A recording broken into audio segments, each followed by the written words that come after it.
to greet everyone a lovely day. Before we proceed, I would like to introduce myself. I am Reshma, Assistant Professor, St. Anthony's College, Peerumade. And on behalf of St. Anthony's College, Peerumade, Peruvanthanam, it's my pleasure to welcome you all to this international webinar post-COVID-19, Economy, India and the World, conducting in association with DonBoscoCollege, Golahat, Assam, and with our partnering institute, St.Antony'S Civil Service Academy, Ponkunnam. And just a reminder, the link for e-certificate will be issued in between the program, and the link will be available in the chat box also.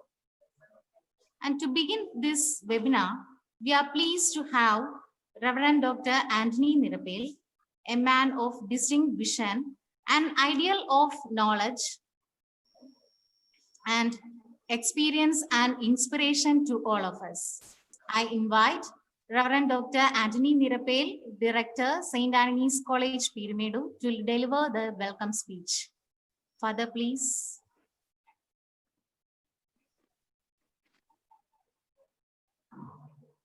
Start.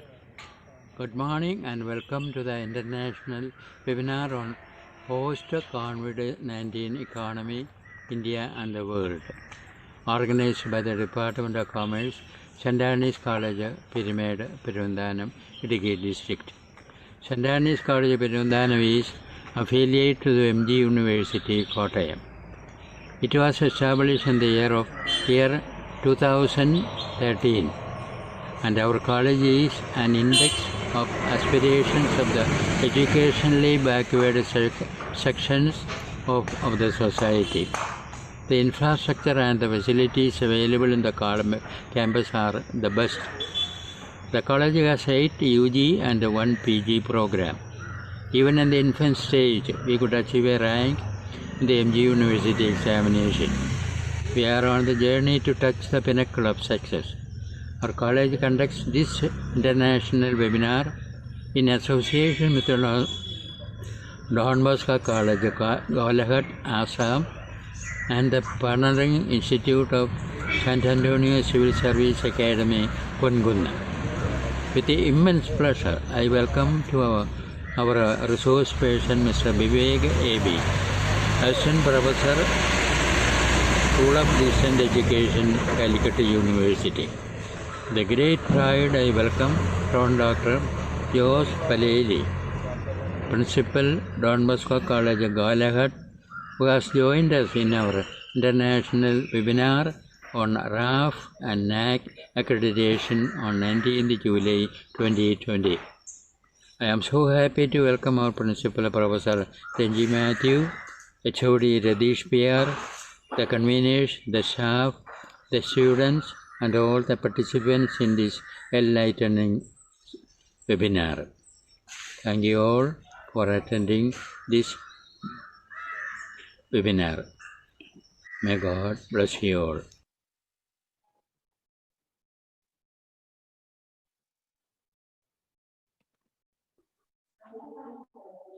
Thank you, Father. Next, I take this opportunity to welcome Reverend Dr. Jose Paleli, Principal, DonBoscoCollege, Golahat, Assam, to felicitate the gathering. Father, please. Very good morning to all of you. I am very happy to be present for this international webinar on post-COVID economy, India and the world, and say a few words of felicitation as principal of DonBoscoCollege, Golaghat. We at DonBoscoCollege feel privileged to co-host this international webinar for a young college established in 2015 in the northeastern corner of to cater to really the poor. Hand-holding by well-running and successful model institutions is an opportunity for our accelerated growth. St.Antony'S College, Peruvanthanam, affiliated to MG University and approved by the government of Kerala, is a premier institution came out of the as a brainchild of Reverend Dr. Anthony Nirappel, a good priest on a passionate mission and a pathfinder to thousands of students.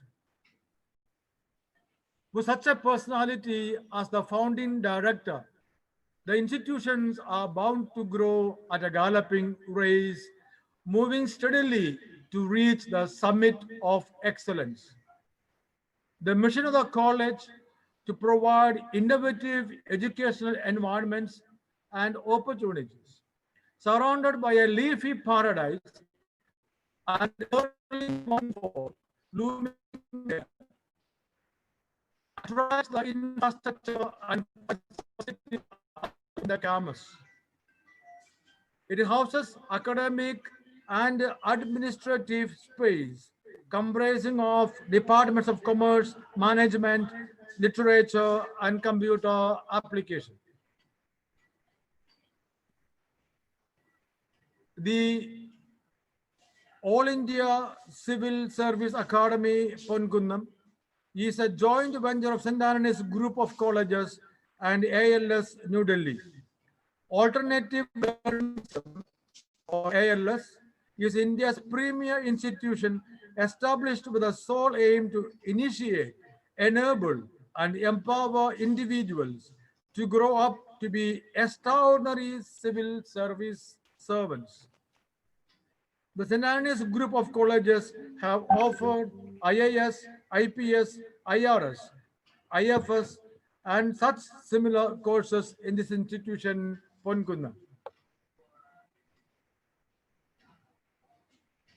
DonBosco College, Golaghat offers degree courses in arts and commerce with honors in education, English, political science, sociology, accounts and finance, and human resource management.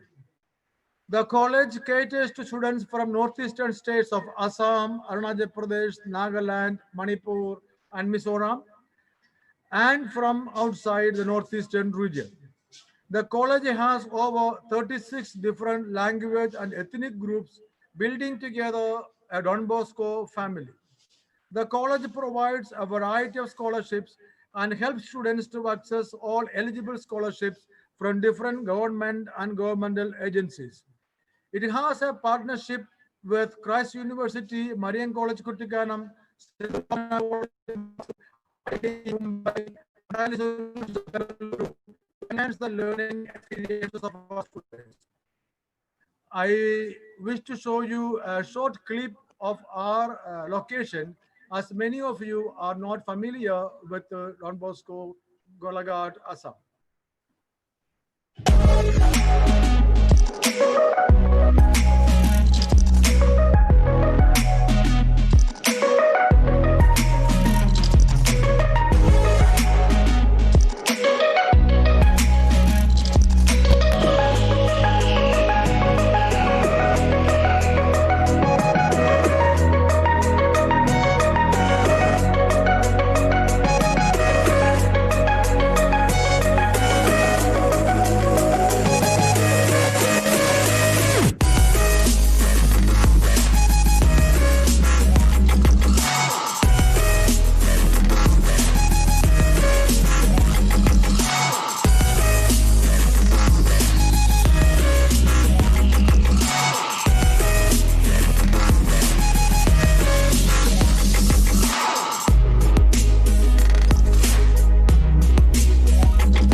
I have the joy to felicitate Dr. Anthony Nirappel, founder director, for giving life to such a noble vision and setting up a wonderful group of institutions with well-knit networks within such a short span.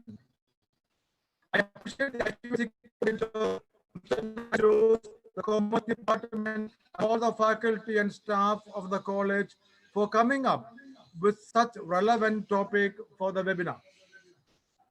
My sincere appreciation to Mr. Vivek A.B, Assistant Professor, School of Distance Education, Calicut University, for consenting to be the key speaker of the day. I felicitate all the conveners of this webinar, Mr.Ratheesh PR, Head of the Department of Commerce, and Assistant Professors Mr. Wilfred Chako, Mr. Srijit Sukumaran, and Mrs. Anida Biju. I felicitate the faculty of the Commerce Department headed by Mr. Anjan Barali, technical staff led by Ms. Lalita Osga and team at DonBoscoCollege Golaghat for offering all assistance and support for making this a success. I felicitate the faculty at St.Antony'S Civil Service Academy, Ponkunnam, for their collaboration to make this a success.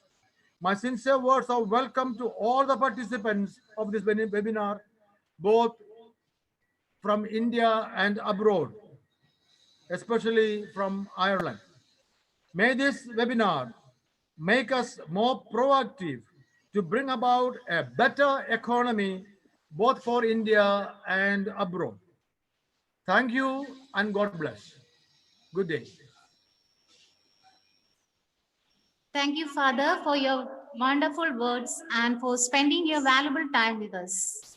Next, I invite Mr. Ratheesh PR, Head of the Department of Commerce, St.Antony'S College, Peerumade, for introducing the session. Good morning, all of you. It is a great moment for us because the Department of Commerce conducting an international webinar.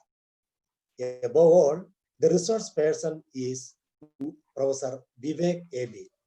Dear participants, I am sure that Vivek sir will kindle our minds regarding the post-COVID-19 economy, which is a serious issue for the entire world. Indeed, he is a diligent and a meticulous personality. He was the assistant professor at the Rajiv Gandhi Memorial Government College, Attapadi, and Government College, Thavanur. Also, a visiting faculty of different civil service academies in Kerala. At present, he working as an assistant professor at the School of Distance Education, University of Calicut. I welcome Professor Vivek A.B. to the international webinar. Thank you.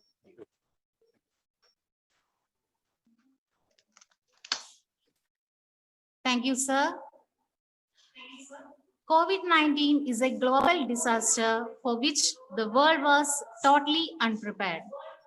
But the world and India must draw some major lessons out of this unpleasant experience and turn it into a positive one. We are fortunate that we have got an expert who can say more about this topic. And just a reminder, if you have any questions during the presentation, please type them in the question box. I will bring them up during the presentation and we will have time for the questions at the end. And let me invite Mr. Vivek A.B, Assistant Professor, School of Distance Education, Calicut University, Kerala, to present his views. Sir, now the platform is yours. Thank you. Thank you. Am I audible?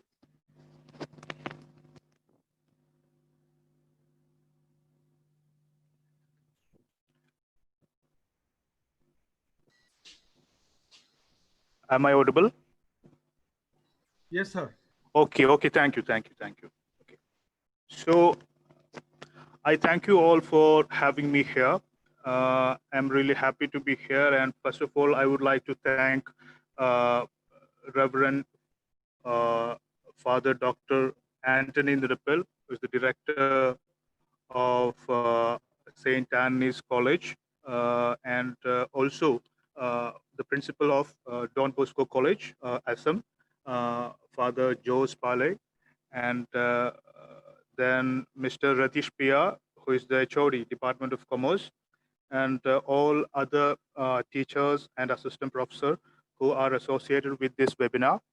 Then I also thank all the participants, and I'm so excited and so happy to be here with you to discuss the COVID-19 situation. So, so far we know the issue of COVID-19 is a grave issue in our not only in our country but across the world. So before getting into the intricacies of this problem, I would like to put you all. I would like to put this issue in a perspective. So we have to go back into history, at least back to 2 or 3 months. Then I think you can get a good perspective on this. So I think I could share my screen here. Just a minute.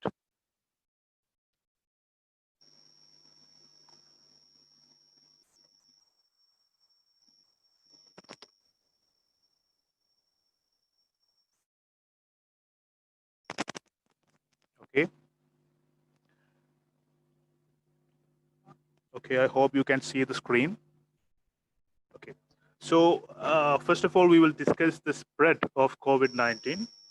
And the most important or most debated issue as far as this spread of COVID-19 is concerned was there any collusion between Communist Party of China or Chinese Communist Party and the World Health Organization? So we will have a brief discussion on it.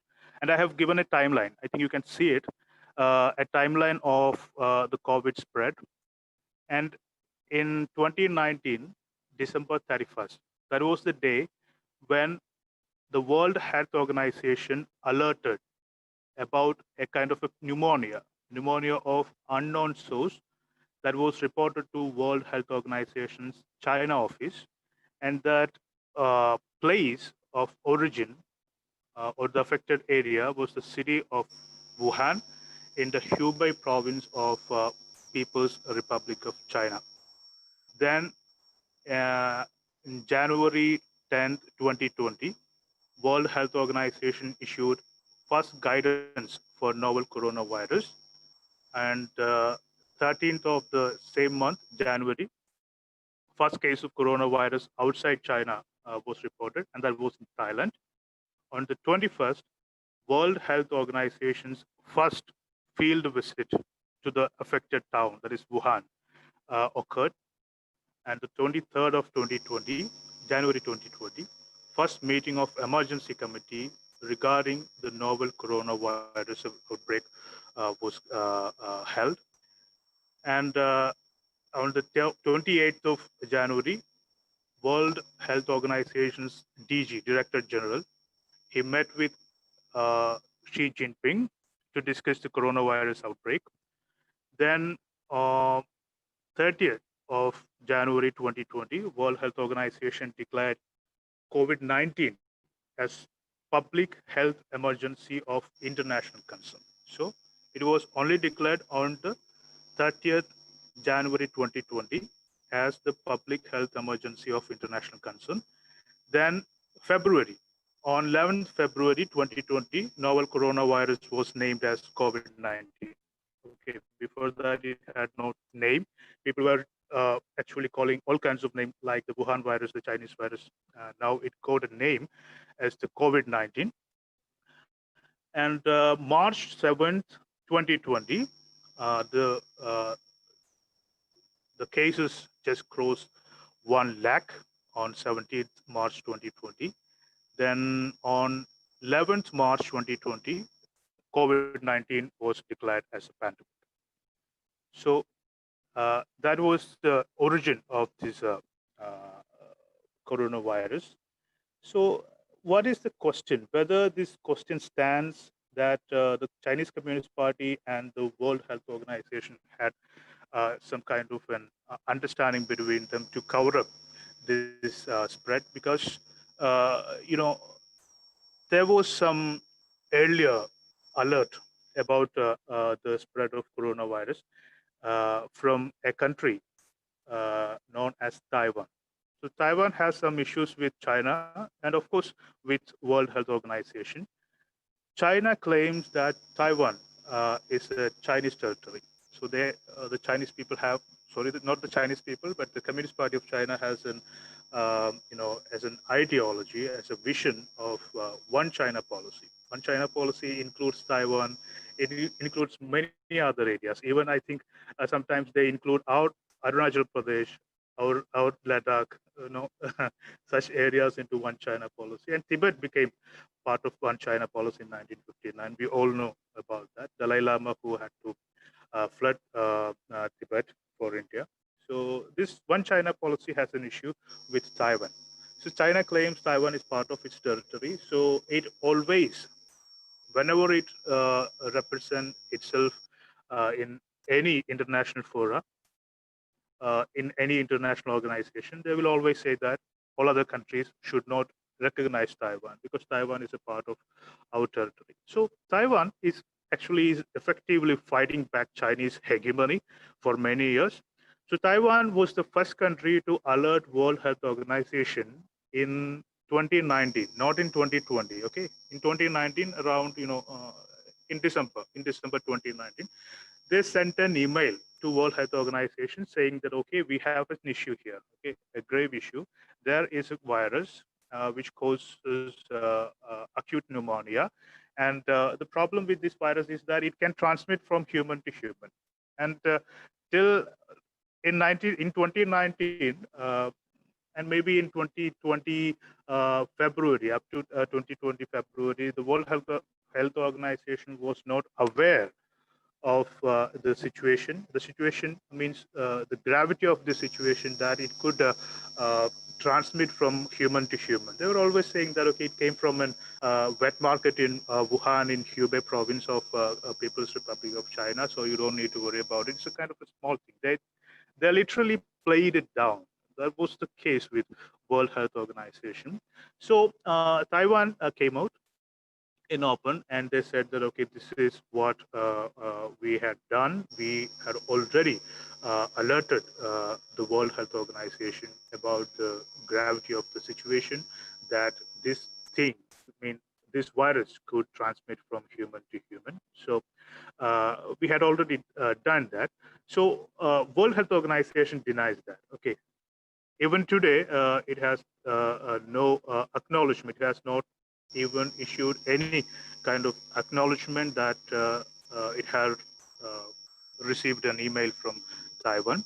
So Taiwan is excluded from World Health Organization, mainly because of this propaganda by Chinese and the muscle flexing of this country. So so that was the first instance or the first reason the international, the global forums or organizations, or even the governments across the world began to doubt whether there was a collusion between World Health Organization or Chinese Communist Party. And recently means in April 28, Li Mengyan, she is a Chinese virologist, and she accused China of COVID-19 cover-up. So she was a virologist working in Hong Kong. Okay, Hong Kong and China, the one country, two system kind of things. I think you all know about it. Hong Kong is a part of China now, and China wants to. Hong Kong has a democracy; it has a democratically elected government, but China has the party government. Party rules the entire country. There is no democracy, no elections, kind of things. No freedom of speech, of kind of things. So. She was working in Hong Kong, and one fine morning, she actually fled Hong Kong and went to United States. And she said that China has some role in the cover-up of this deadly virus. So that was another instance. And later, this suspicion grew among all the countries across the world. So they set up a kind of what you call a panel. Okay, a World Health Organization was forced to set up a panel to probe the alleged cover-up of COVID-19 spread. So that is the. So there is another point which says that United States to formally withdraw from World Health Organization in 2020, and we will discuss it later because United States leaving a not a multinational, an intergovernmental organization or an organization of international importance like United Nations, and WHO is a part of United Nations, and the superpower of the world, the United States, leaving such an institution or organization is very important because it carries some weight.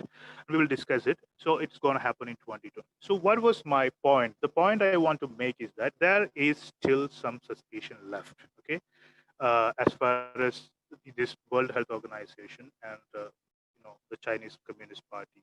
Why I continue to refer China as the Chinese Communist Party, because it is the Chinese Communist Party. It is not the people of China.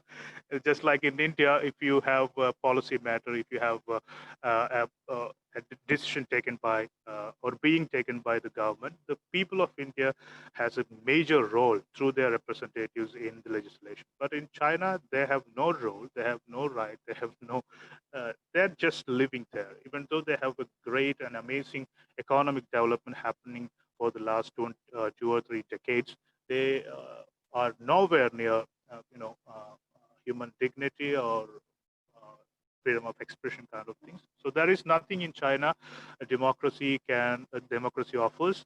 So that's why I continue to refer to China as Communist Party, because it is the Communist Party. So, and of course we have the PLA, the recent issues, clashes at Galvan Valley. We all know about it. So PLA has again come to the news. Then the People's Liberation Army is the army of the Communist Party. Not like in India where we have a defense force which is under the government, which has the government is of course is controlled by the people by the way. But in China it is not like that. It is like you have a party and you have a group of people who defend that party with some arms. Okay, so it becomes an army. So that's the thing in China. So this collusion between World Health Organization and Chinese Communist Party, it's somewhat, in my personal opinion, something fishy was there. Anyway, this investigation by the panel is ongoing, and I think that maybe in the next year we could get some new, information about it. So let's come to the last point. US to formally withdraw from the from the World Health Organization in 2021. Why I'm stressing on this point is that it's of course a part of what's going to happen, the impact of COVID-19 spread. Okay, so what's going to happen post COVID-19? So we are actually looking into the future, and withdrawal of United States from World Health Organization, and just like many other, they have already withdrawn from this UNESCO. So when Trump came to the office as the president of United States, he has a lot of issues with. He has issues with the NATO, with World Trade Organization. Then he withdrew America from this TPP. This TPP means Trans-Pacific Partnership. It was a kind of a regional trade organization. So mainly by Japan, Australia, and US, etc., etc. So he withdrew United States from the TPP, just like he's going to withdraw this. Sorry for that. United States from World Health Organization in 2020. So does the US withdrawal matter? Okay, so why I'm saying this is because it's an effect of COVID-19. Okay, how this COVID-19 spread is going to affect the international relations, how this globalization is going to be affected by this. Because America as a nation, as an army, as a conglomerate of businesses, multinational businesses, carries a lot of weight. that's why we call it the world police. Okay, so it carries a lot of weight. So does the US withdrawal matter? Of course because the most important point is that the United States is the largest donor of the UN.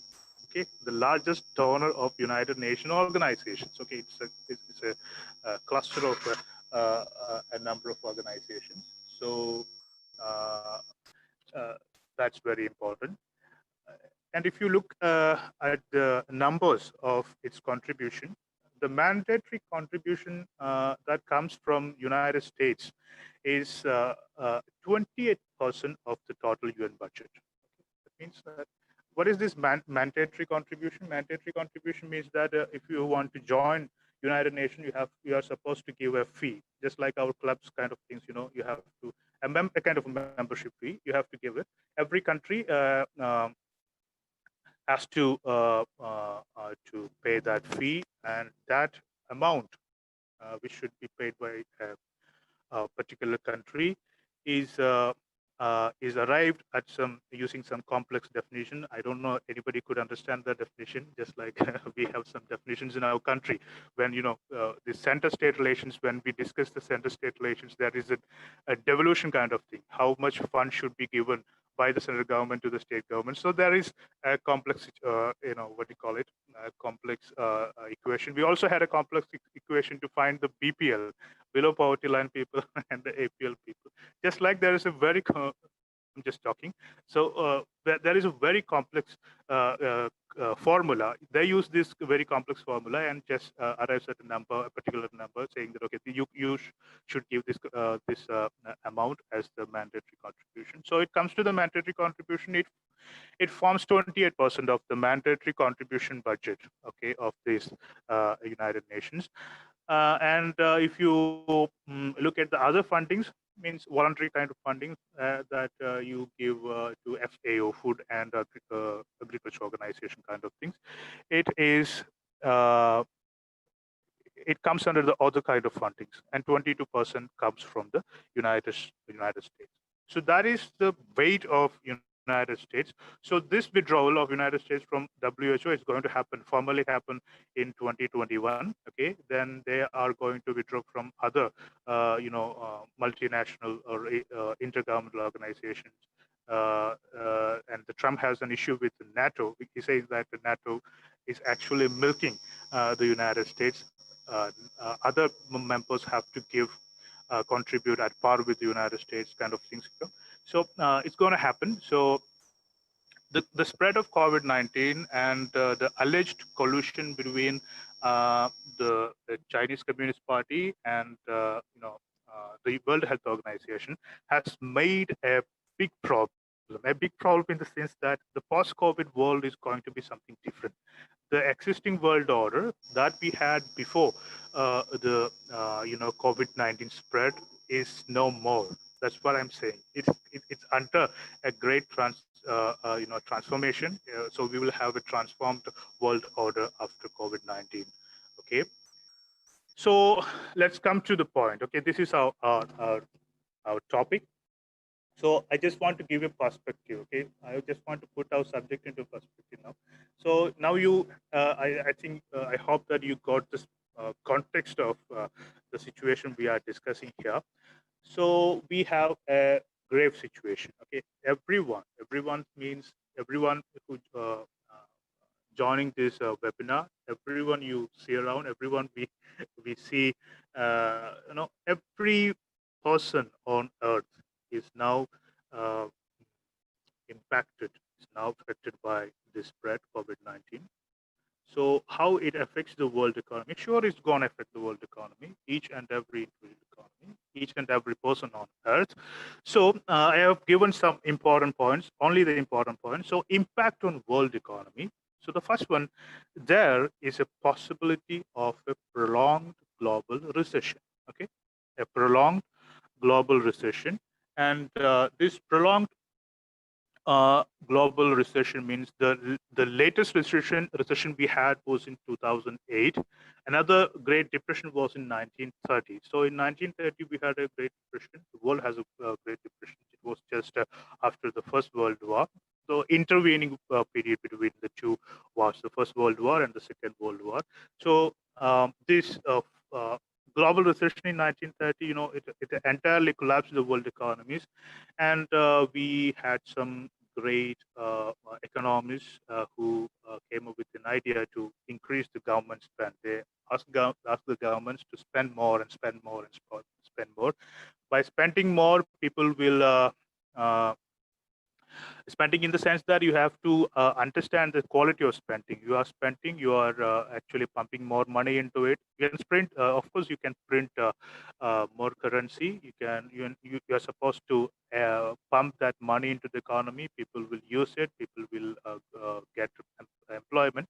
So this demand has to be increased. By increasing the demand, you are actually promoting the supply of things, so services or commodities, whatever. So we had that situation in 1930. In 2008, we had a subprime crisis when the banks in United States were on a spending spree. They are lending without having any, without securing any securities for their loans. So that led to the subprime crisis in 2008. Now we are inching towards a great, much severe global recession, a potential global recession. So what are the reasons for this prolonged? I use the word prolonged. Prolonged means it's going to stay there. Okay, it's going to stay there at least for 3 to 5 years, at least for 3 to 5 years. That's why I use this word, the prolonged global recession. What are the reasons for this prolonged global recession? The first one is the underutilization of labor and capital. Okay, we have the capital. Just like our country, just like, of course, I'm from Kerala, and I can see when I look, there are people. Of course, there are people who has capital to invest. Someone or a group of people have had already invested. They are just they have been expecting their return when this COVID-19 hit. So even though there is the availability of capital, you cannot use it because there is no industrial work, there is no activities going on. People cannot come to the offices or the factory. So because you're supposed to keep this social distancing, this social distancing. So it's very difficult to organize people, and it's impossible. It's illegal now. So underutilization of labor and capital is happening now. It's ongoing. So it surely will lead to what you call a recession. Okay, a collapse of economy in simple terms. Another important point is increase in industrial trade cost. Okay, it's gonna increase, and you might have seen in newspapers that many layoffs are happening. Okay, forced resignations are there. Companies are asking employees to resign or to work at decreased, work on less salary, less perks, etc. So why? Because it's increasing the cost. Okay, the cost to do something, to operate, to bring something to. If you take the industry or an industrial sector, it actually adds up your cost than what you previously used to have. It is actually adding up. So an increase in industrial trade cost will kind of decelerate the growth in the industrial sector, especially in the industrial sector. So when a recession affects the industrial sector, there are a lot of allied sectors within industry. For example, if you have a shortage of raw materials, it will affect the industry, and if and that will in turn result in the decrease in industrial output. That industrial output will also result in shortage of supply. So demand may be there, a higher demand, but supply is short. So that will again lead us to an grave economic situation. So there is a possibility of increase in industrial trade costs. Another one is drop in travel services. That's very common. If you have, even with our common sense, we can come to this conclusion that tourism is going to be one of the worst hit industry globally, because for example, this virus is there. We don't know where this is, how it's going to transmit. Even now, if you take the case of Kerala, initially Kerala had very, very impressive numbers, 7, 10 kind of things, most of them coming out of Kerala from the Gulf region or other states of India. Now it is not like that. It's on the brink of a social spread, community spread, we call it. So people would never go out. Even suppose after 1 or 2 months, suppose we are opening our tourism destinations. Suppose we are opening our tourism destinations, hotels, railway, etc. I don't think that people would be in a position. They would have a mind to go outside and mingle with other people, because this fear is there. It's increasing. It is still there. So it's just lingering around. So drop in travel services is another thing. Then we have this redirection of demand away from activities that require proximity between people. So that is the continuation of the third point, that if you look into many sectors of economy, suppose you are going to a market, or you are in a you are in a stock exchange, you are in a if you take the unorganized sector is employing 92% of people in India. Okay, it's not the organized sector. It is not the government, public sector. It is not this organized corporate world. It is the unorganized economy that employs 92% of Indians. Okay, so that is the importance of unorganized sector. We often kind of overlook this unorganized sector. We always think that unorganized sector, it's not fashionable to be in unorganized sector in India, especially in some some people in the sense that people always want to have a fashionable job, a fashionable profession kind of things.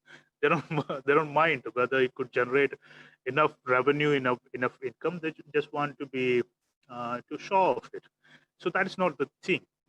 The unorganized sector is 92%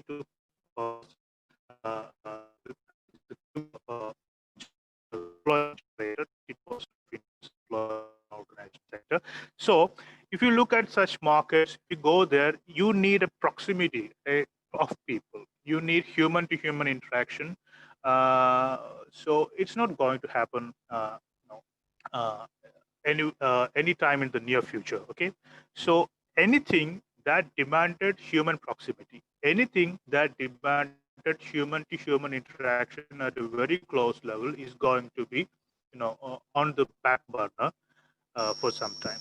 So see, these entire things like this underutilization of labor capital, increase in industrial trade cost, drop in travel services, that means a slump in tourism industry kind of thing. And tourism industry, don't look at tourism industry just like people coming to India. Okay, foreigners coming to India, they are just going around some places. It's not like that. The tourism industry and its allied sector, just take the Kerala tourism. When foreigners or other Indians from out of Kerala come to Kerala as tourists, you just go with them. I mean, make it route map of a tourist. Okay, route map is a buzzword these times because we are supposed to make route maps, and we are afraid of route maps of COVID-19 patients, positive patients. So just go with a tourist and make a route map of a tourist. Then you can understand how many different sectors of employment generation, how different sectors of employment generation gets actually acquainted or associated with a specific tourist.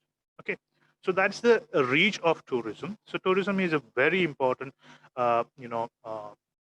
aspect of our economy, especially the economy of India and Kerala, because we have many tourist centers across our country. So a drop in travel services is going to be a big hit for the economy. So these are the reasons for the prolonged global recession. So there is an estimate what's going to happen to global GDP, okay, because of this COVID-19 pandemic. The global GDP is to fall by 2 to 4%, okay? Maybe from 2%, from a minimum of 2% to a maximum of 4%, and even beyond that. In my personal opinion, I think it all depends on the vaccine. Okay, if we have a potential vaccine, we know there are I think more than 100 potential vaccine candidates under trial. So the faster we get a vaccine, an effective vaccine, the better.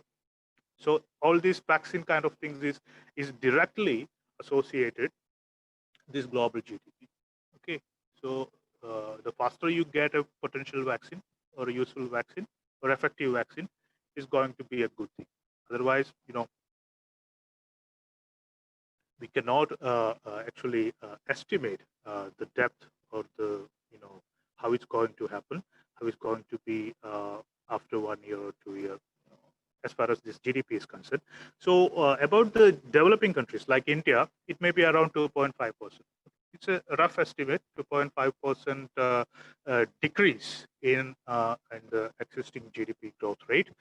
And for industrial countries like you take Germany, Japan, United States, kind of developed industrial countries, they have a much elbow room to work with this pandemic because of their strong economy, their strong industrial base, their powerful healthcare system, education system, etc. They have the already installed infrastructure. So unlike the developing countries, they are supposed to lose around 1.8%, roughly 2% of their GDP if this situation persists. So that's about the global GDP trend. So coming back to the world economy, impact on world economy, we earlier discussed as the first point, a prolonged global recession is in the offing. The second one is you can have more bankruptcies and consolidations. Bankruptcies, many companies may go bankrupt. Just like in India, Anil Ambani's company, Reliance Communications, I think, is already bankrupt. It has a huge Chinese loans. The Chinese has this predatory financing system. We call it the predatory financing system. They will come to you and they will offer a huge amount of money at a higher, exorbitant rates of interest. And you may think that, okay, it's very good to trade or do business with the Chinese, but it's very difficult. If you have any doubt, just ask the Sri Lankans, ask the Nepalese, ask the Maldivians. Okay, they will tell you the real story, what it like to be doing business with the Chinese. This Chinese BRI, Belt and Road Initiative. India is not a part. India actually refused to be part of the BRI. Why? Because one of the development sector of BRI, Belt and Road Initiative, is the CPEC, China-Pakistan Economic Corridor. It costs around $62 billion, I think. So it goes through our Gilgit-Baltistan. So India, we know Gilgit-Baltistan is our territory, illegally occupied by Pakistan, the occupied Kashmir. So this CPEC, China-Pakistan Economic Corridor, goes through it. Okay, so we told that it's against it's actually challenging our sovereignty as a nation. So we are not going to part of BRI. Many countries, I think around 80 plus countries have been a partner in BRI. So China want to be, it's a kind of a second Silk Road. Okay, we had a Silk Road in the history. Now they are developing a modern, much effective infrastructure called the BRI. You may call it the Silk Road. And there is also a maritime Silk Road that goes through, the Indian Ocean. They also want to encircle India. We had a policy called the String of Pearls. string of pearls theory. I think that many of you know about it. A string of string of pearl theory. That simply means that China intends to encircle India. Okay, intends to encircle India. So that's why they have investment in Hambantota. Hambantota is a port in Sri Lanka. They have investment in Gwadar in Pakistan. So Pakistan, then this Sri Lanka, then in Bangladesh they have a port. In Myanmar they have a port. So okay, so they want to encircle India, and if suppose India is going to block Chinese exports and imports through Malacca Strait. You know, the Malacca Strait is one of the most important trade line as far as China is concerned. So when we are suppose there is a war or some similar situation, we can block it.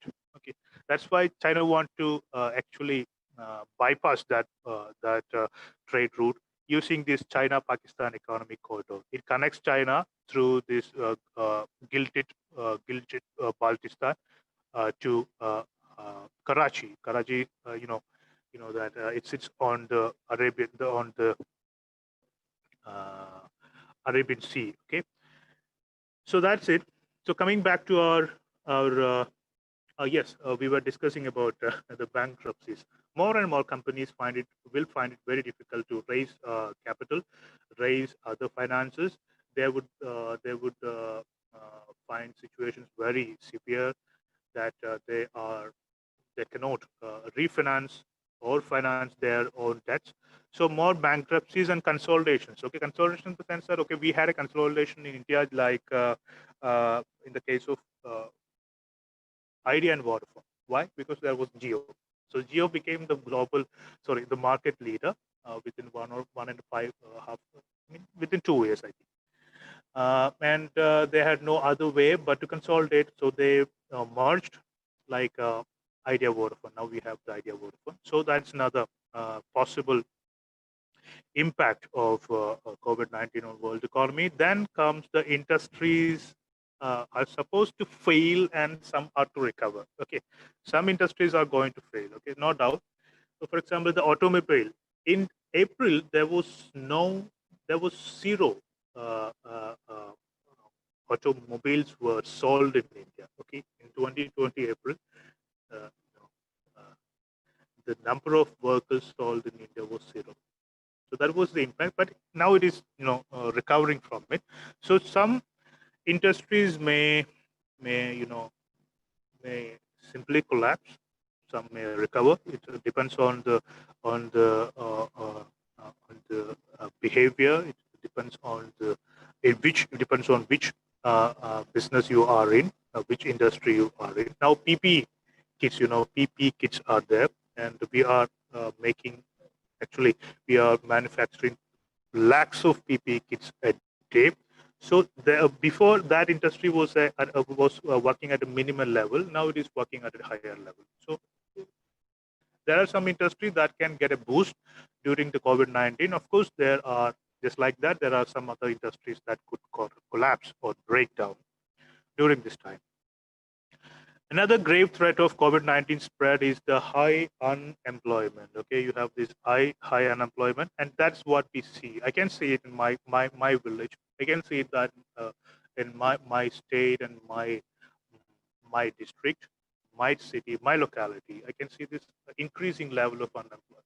I think a very small section of people in India, like the government servants, some employees in private sector, stable private sector, except them, bank officers, okay, employees, except them, I don't think if there is anyone who can say that my employment is secure.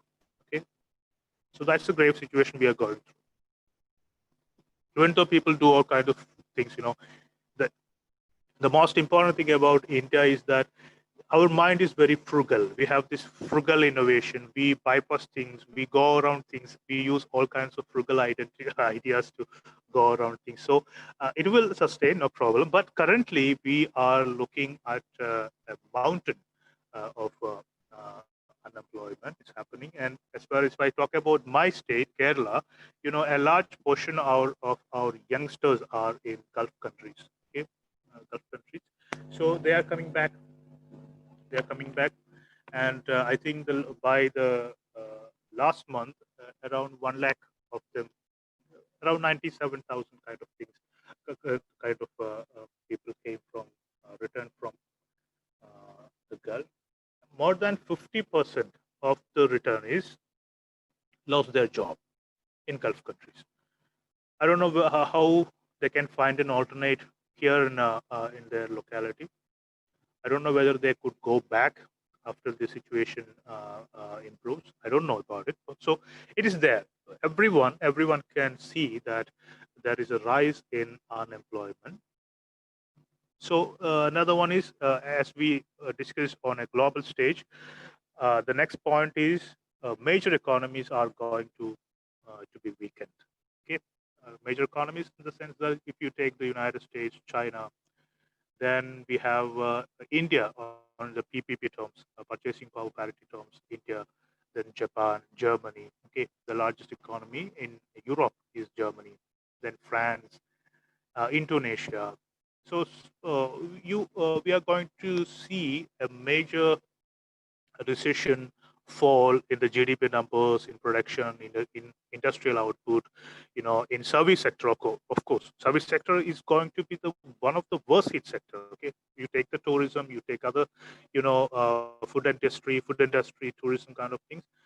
Service sector is one of the worst hit. Okay, so we are going to witness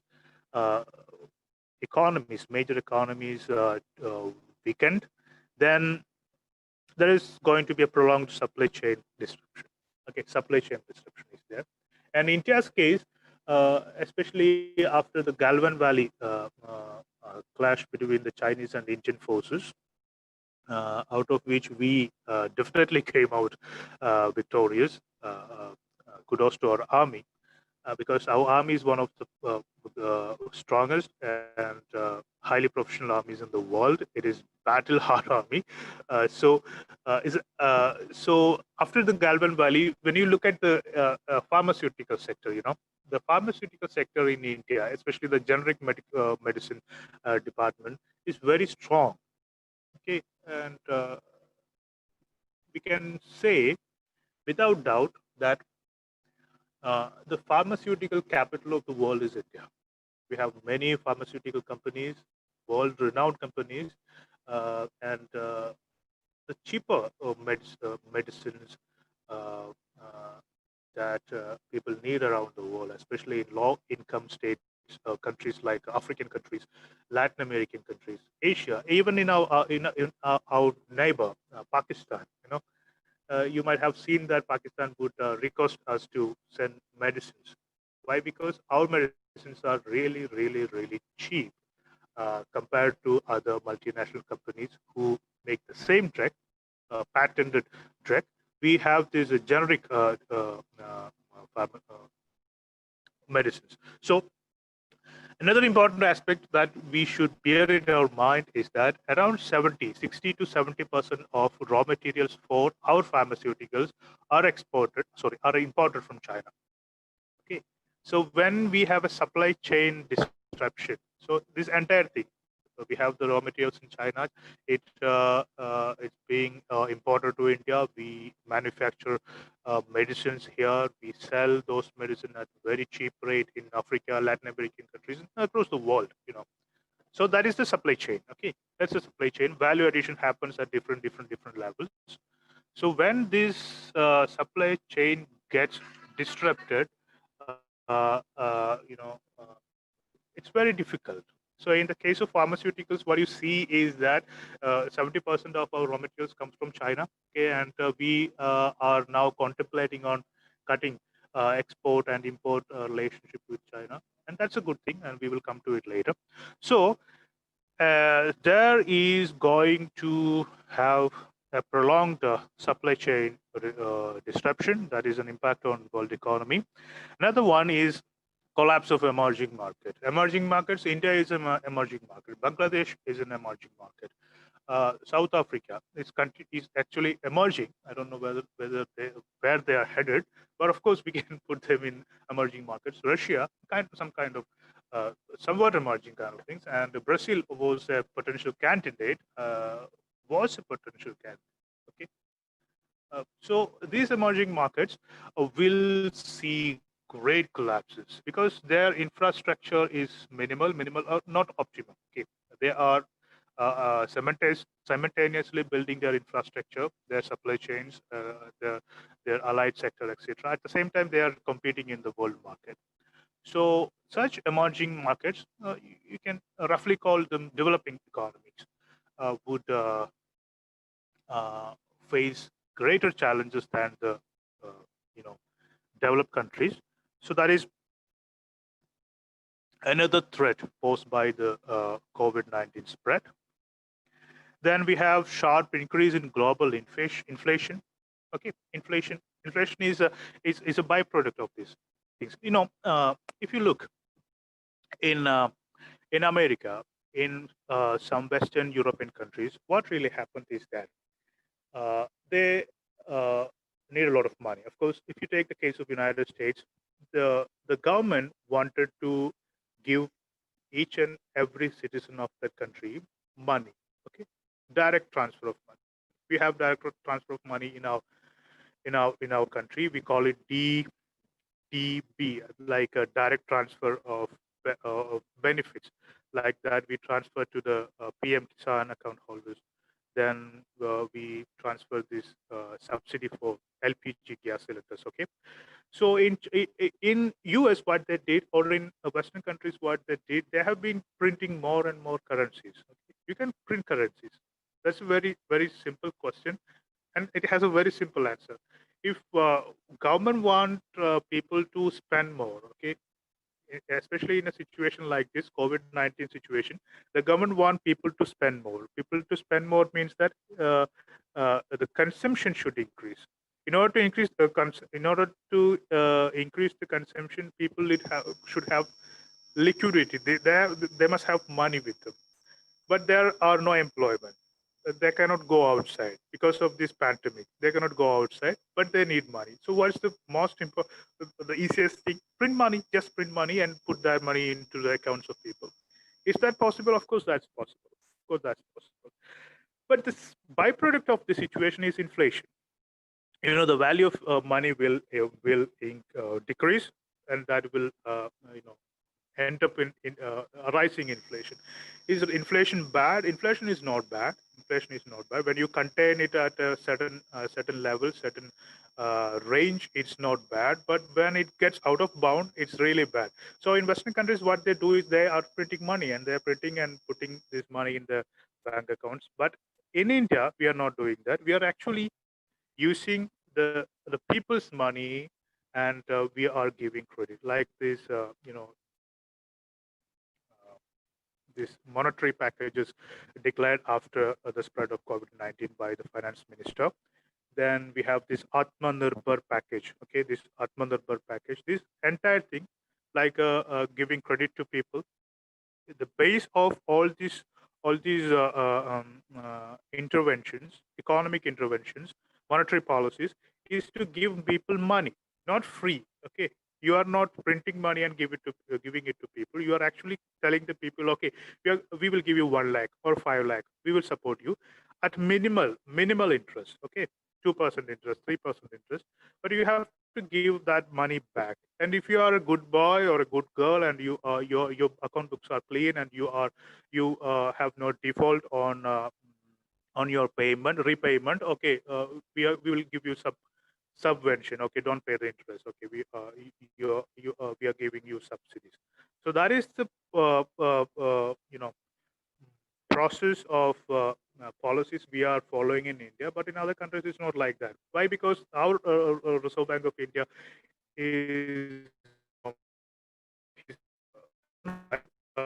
they are on on following the Basel norms. These Basel 2, Basel 3 norms are there, international banking norms, and they will say, okay, you should have a control on your budget. You should have a control on your spending, your expenditure, because the inflation is a very bad thing.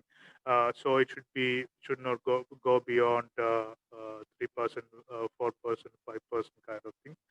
But if you go to the European countries and other countries, their credit is actually it gives you, it will give you a heady head if you go and go through their debt. Okay, everything is on credit. Their lifestyle is like use all the credit cards. In India, even though we have a credit card, we are extremely careful, extremely cautious using a credit card. We use all the debit cards, no problem, but using a credit card is still a problem. I have seen many people who would never buy a credit card because they think that having someone other's money and taking it's not good. It's not part of our civilization. I think it's a cultural aspect there, because we are a saving nation. Unlike America, it's a spending nation. We are a saving nation. Everyone saves in our household. Look at the ladies in our household, how much they save. They save in the form of jewelry. That's a saving. That's a great saving. They save everything.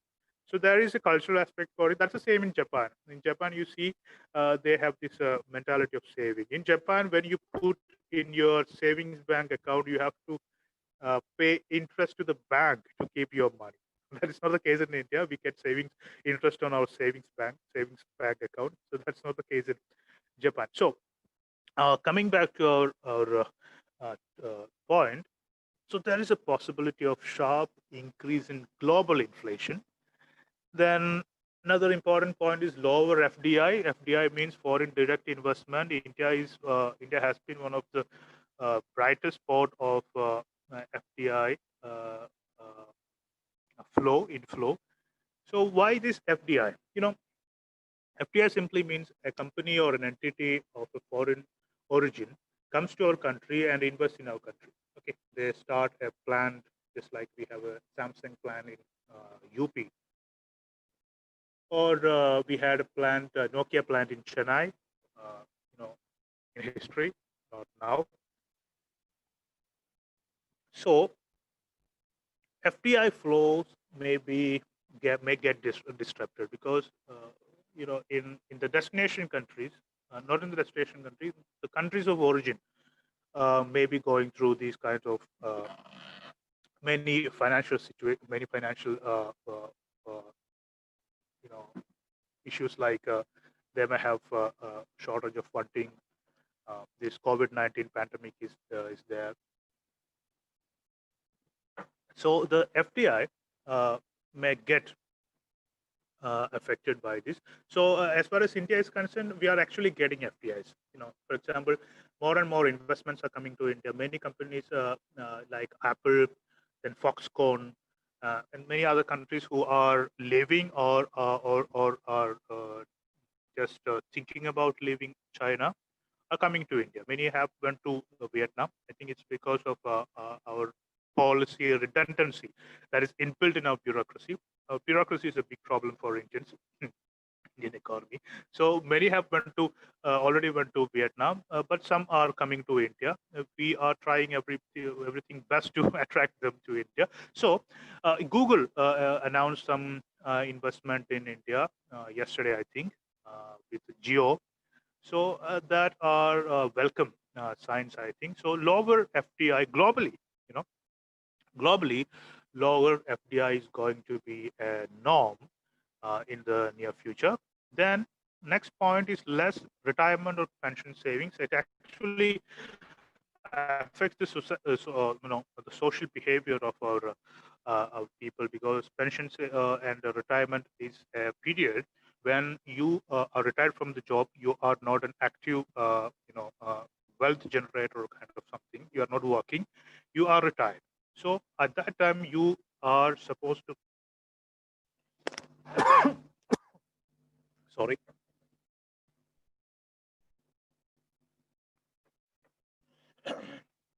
You are supposed to excuse me.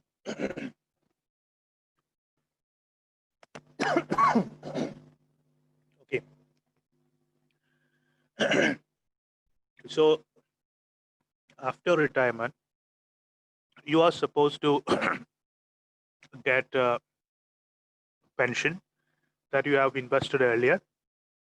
So this pension fund is actually with many companies, many pension companies. In some countries, it may be with the government, and there are some other private companies who use this pension fund.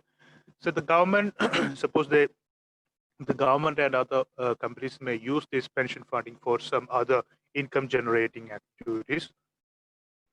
So during this COVID period, it would be difficult for those companies or pension funds to generate wealth, and that will in turn affect the people who are pensioners.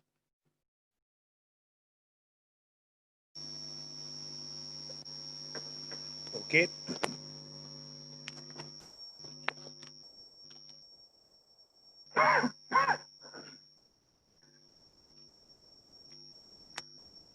Okay. I'm really sorry for that. Then we will discuss some social impact. So far, we have been discussing the economic impact, and social impacts, of course, is a part of economic impact. We cannot sometimes, we cannot use these terms as a dichotomy. They are mutually connected. So coming to, we will take a quick view of these social impacts. The first one is a worsened mental health. Okay, so many people across the world are going through depression. Okay, because you are inside, you are kind of in self-imposed imprisonment. You cannot go outside. You can travel. You cannot see people in real life. Okay, these webinars and video chats are there, but you get bored. You can use your mobile, your TV, your internet connection, all kinds of things for entertainment, but someday, after someday, you feel really bored. So you just want to go out, get out, go for a walk kind of things. And many of the people, it's not possible. They are not in a situation. For example, if you take a containment zone or a big city, so it's not possible for them. So the cost on mental health is going to increase. Already our healthcare is overburdened. So mental health is going to affect the people. And that's a very, even though that's an issue being overlooked by the governments and other organizations, even the civil society, it is a great threat. That's what I think. So that's why I included this point. Worsened mental health is there. That's the potential impact of COVID-19. Then we have this increased social inequality or social division. That's also possible, because now on we can see the change in income. Okay, the pattern has already been changed. Some people lost their employment. Many of them are working on less salary, lessened salary. Some of them are really depressed. Some of them may be witnessing a stoppage of their income. So inequality or social division is going to be more prevalent, more visible in many societies across the world, especially in lower income countries, developing countries. It's going to be a severe condition. So there is a possibility of increased social inequality or social division. Then we have a humanitarian crisis. Many areas in our world. If you take this, Yemen is a poverty-ridden, war-torn country. The Yemenis Houthis are a group of rebels fighting against another faction in Yemen, and also with Saudi Arabia. So Saudi Arabia is continuously bombing these people, and these rebels are being supported by Iran. So the people of Yemen, they are in a big humanitarian crisis. And we sometimes see humanitarian crisis in African countries. Many African countries are war-torn countries like Sudan, other religious terrorism infected countries in sub-Saharan Africa and other places. Some Latin American countries. Okay, so each of these countries have one or two or more affected areas where people are living in settlements because of this riot, genocide kind of things. So they sustain their life through in humanitarian aid that comes from different countries. That's like the United Nations, United States, other European countries, NGOs, etc. So this foreign aid is going to be reduced because because of this lack of money, lack of investment, as the industries are supposed to lose many of their income and revenue. Humanitarian crisis is going to increase, especially in lower income or such affected countries or territories. Then we have the healthcare. Healthcare is going to be to become expensive or ineffective. Expensive in the sense that, okay, in India now we have the situation of how healthcare is overburdened. So if you go for any other service other than COVID related issues, you have to spend much more because if you want to do an operation or any other treatment at an economic level, at an affordable level, you have to go to the public hospitals. But the public hospitals are full of COVID-19 patients and treatments. So you have to go to the private sector. The private sector may, especially in this situation, may take full advantage of your vulnerability. So healthcare may be ineffective because it may be diluted. Kind of its quality may not be that much good as it used to be before the COVID-19 pandemic. So there is a possibility of healthcare becoming more and more expensive and ineffective. Then we have the failure of education to adapt to prolonged crisis. So we are going through that situation. I myself going to that situation. Many of my colleagues find it very difficult to adapt to these modern technologies, the so-called modern technologies like webinars, online classes, Google Meet, Zoom kind of things, because they are not conversant with the technology. They are neither conversant nor interested in this technology, because this people-to-people interaction that you get in a classroom, it cannot be substituted by any kind of a virtual class. So education is trying to adapt. In our state, Kerala, we have this government channel for education for school children, and they are now daily conducting online classes through TV and other digital platforms like YouTube. But how far this can be sustained? That is the question. Okay, it's maybe one or 2 months now,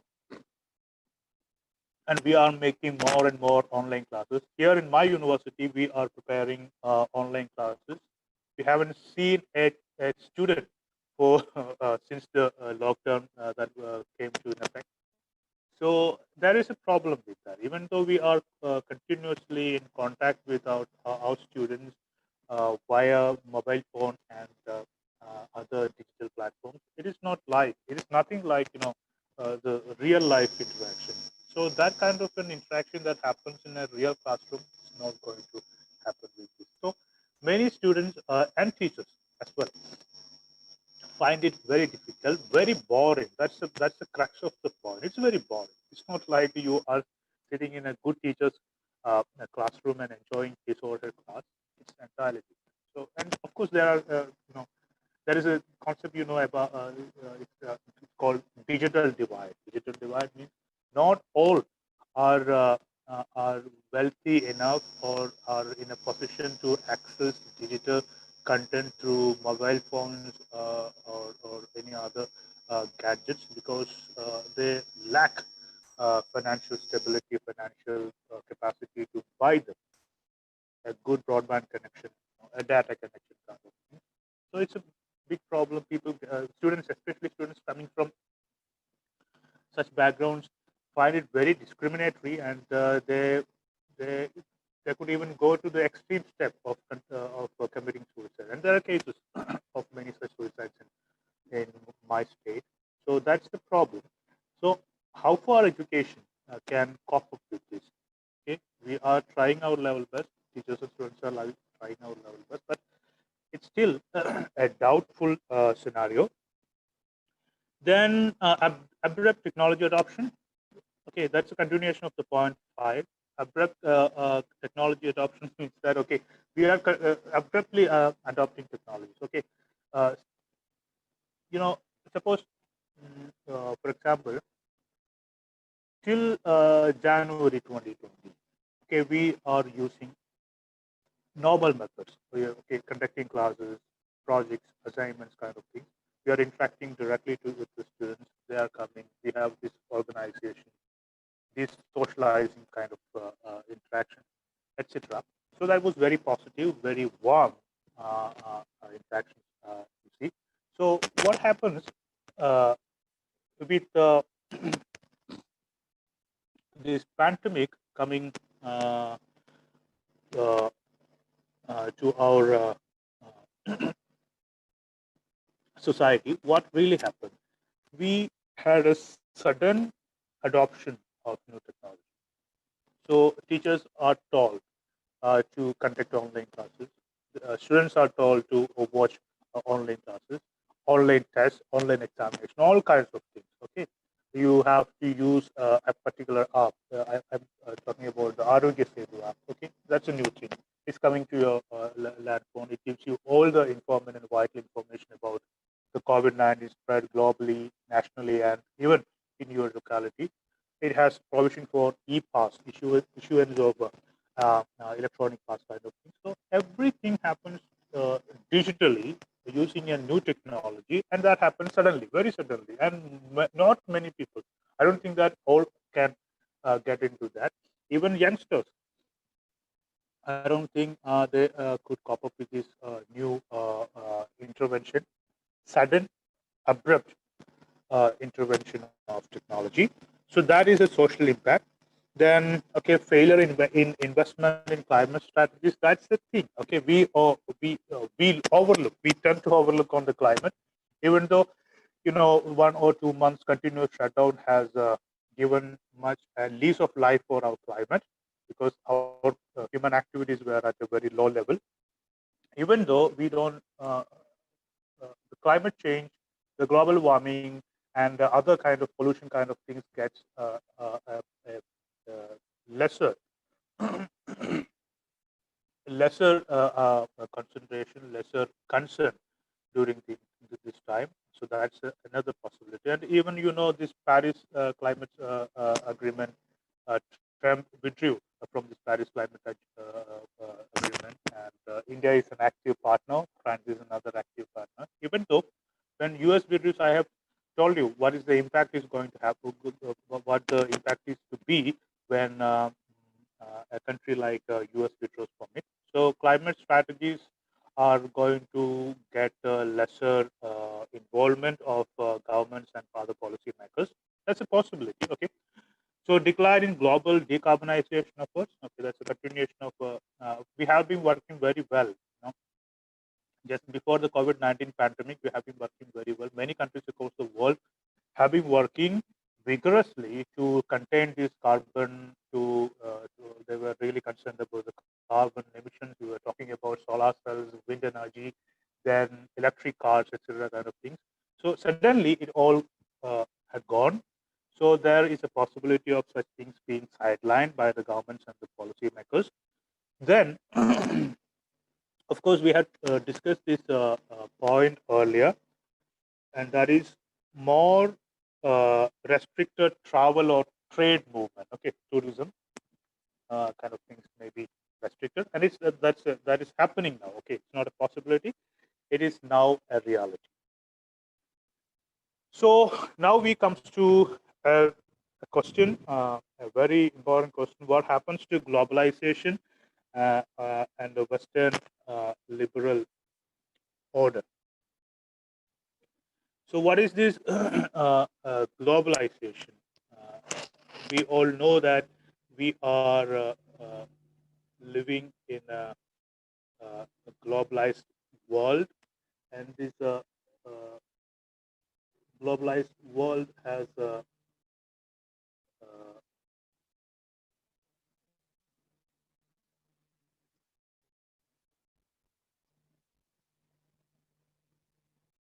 okay. So we just a minute.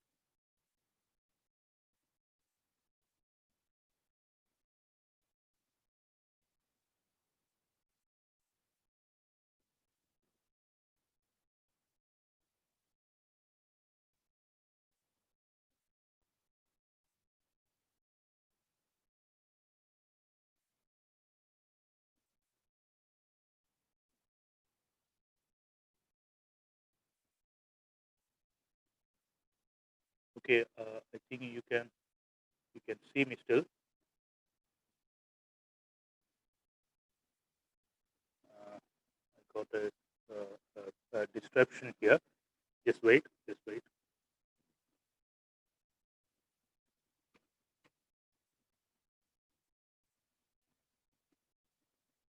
Am I audible?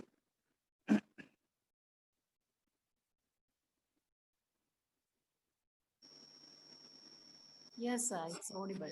Okay. Please Okay. continue. Okay.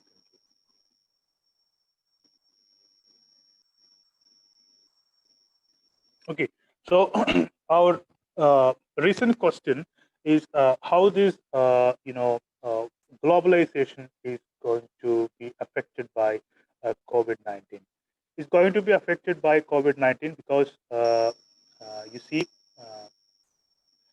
we had a global order, a globalized global order after the Cold War. To be exact, after 1991, when this USSR collapsed. And before that, we had two ideological world orders. One is capitalist order, led by United States, and another by USSR, the socialist or the communist order. You can call it communist order.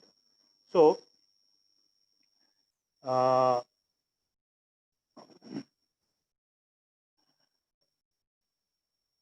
during the Cold War, you have these two ideologies controlling the world, vigorously going out with their propaganda, saying that communism is the new strategy or capitalism is the new strategy.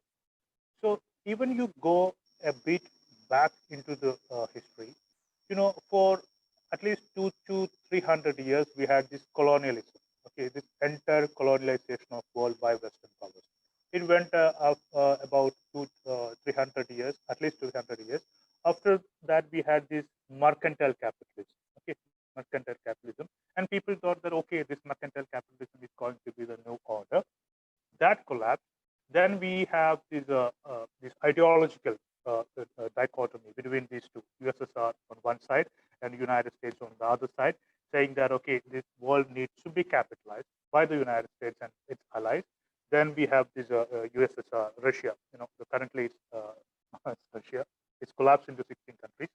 So, and it also collapsed. Okay, after 1991, there is no communist. Of course, we have some communist governments here and there in different parts of our country. Even in my state, a communist government is there. In China, we have a communist government, but it's communist government. It's a communist government in their name. They are That's a party. It's a communist party, but they have this market economy. So in reality, they are going with the market economy. They are they have a full-fledged market economy, and they have communism in their name. Of course, North Korea. Okay, some, uh, uh, not that much significant. That's what I'm saying. So after 1990s, especially in India, we started to feel, this uh, global setup, globalized setup. This globalized setup means that okay, everything is going to be connected. Each country is going to be connected by all means, by trade, by tourism, by services, and with information technology. Information technology was actually booming in to the later part of the 90s in Asia, and of course in the first decade of the 21st century. So it's booming.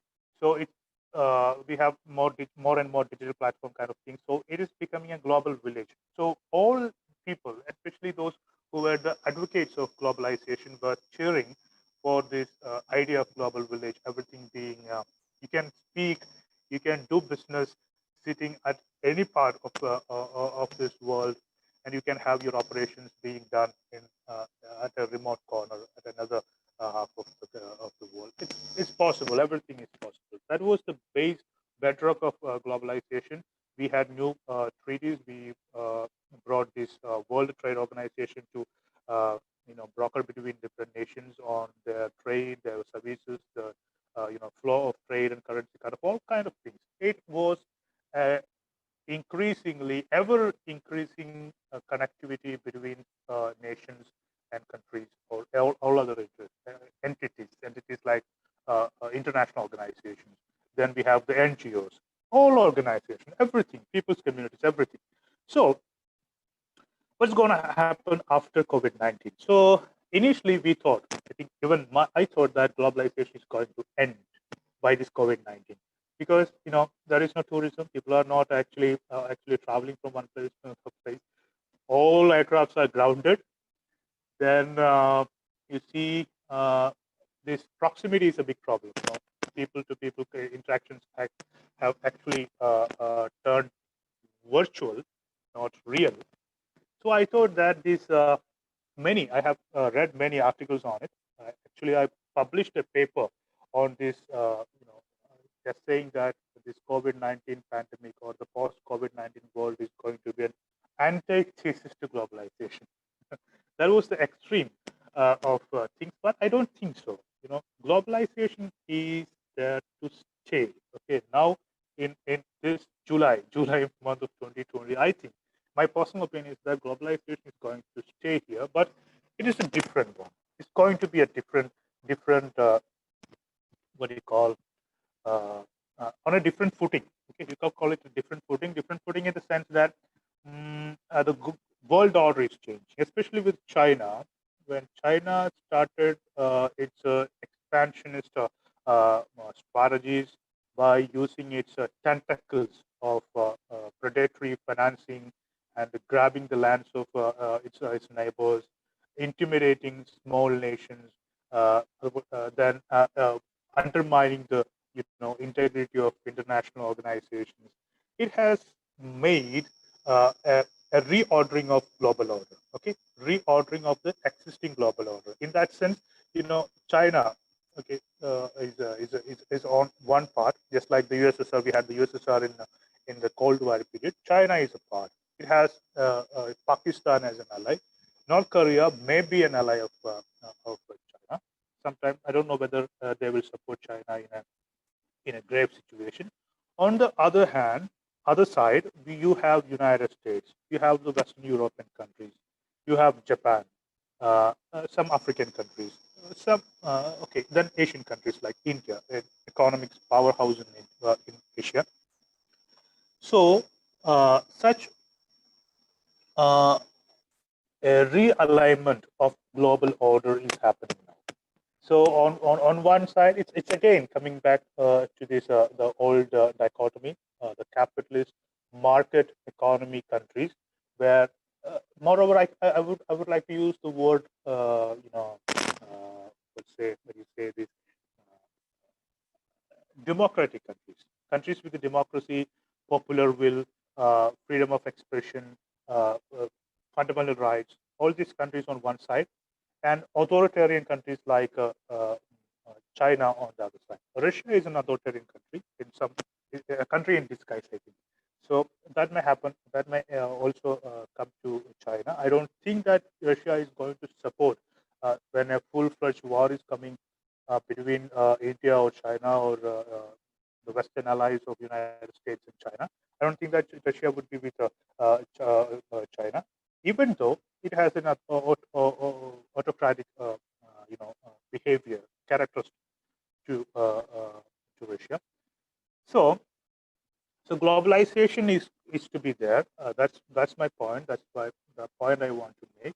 It will be affected by this COVID-19 pandemic and this right-wing politics. Okay, you can see that in America. You can see that in India, in Nepal, so many countries. Look at this Hungary, and East European countries. They are actually boiling with nationalism and right-wing politics. And this Brexit that happened, and the United Kingdom is actually working on Brexit. These formalities of getting out of European Union, and they have been working on it. The reason for Brexit was, the surge of right-wing politics.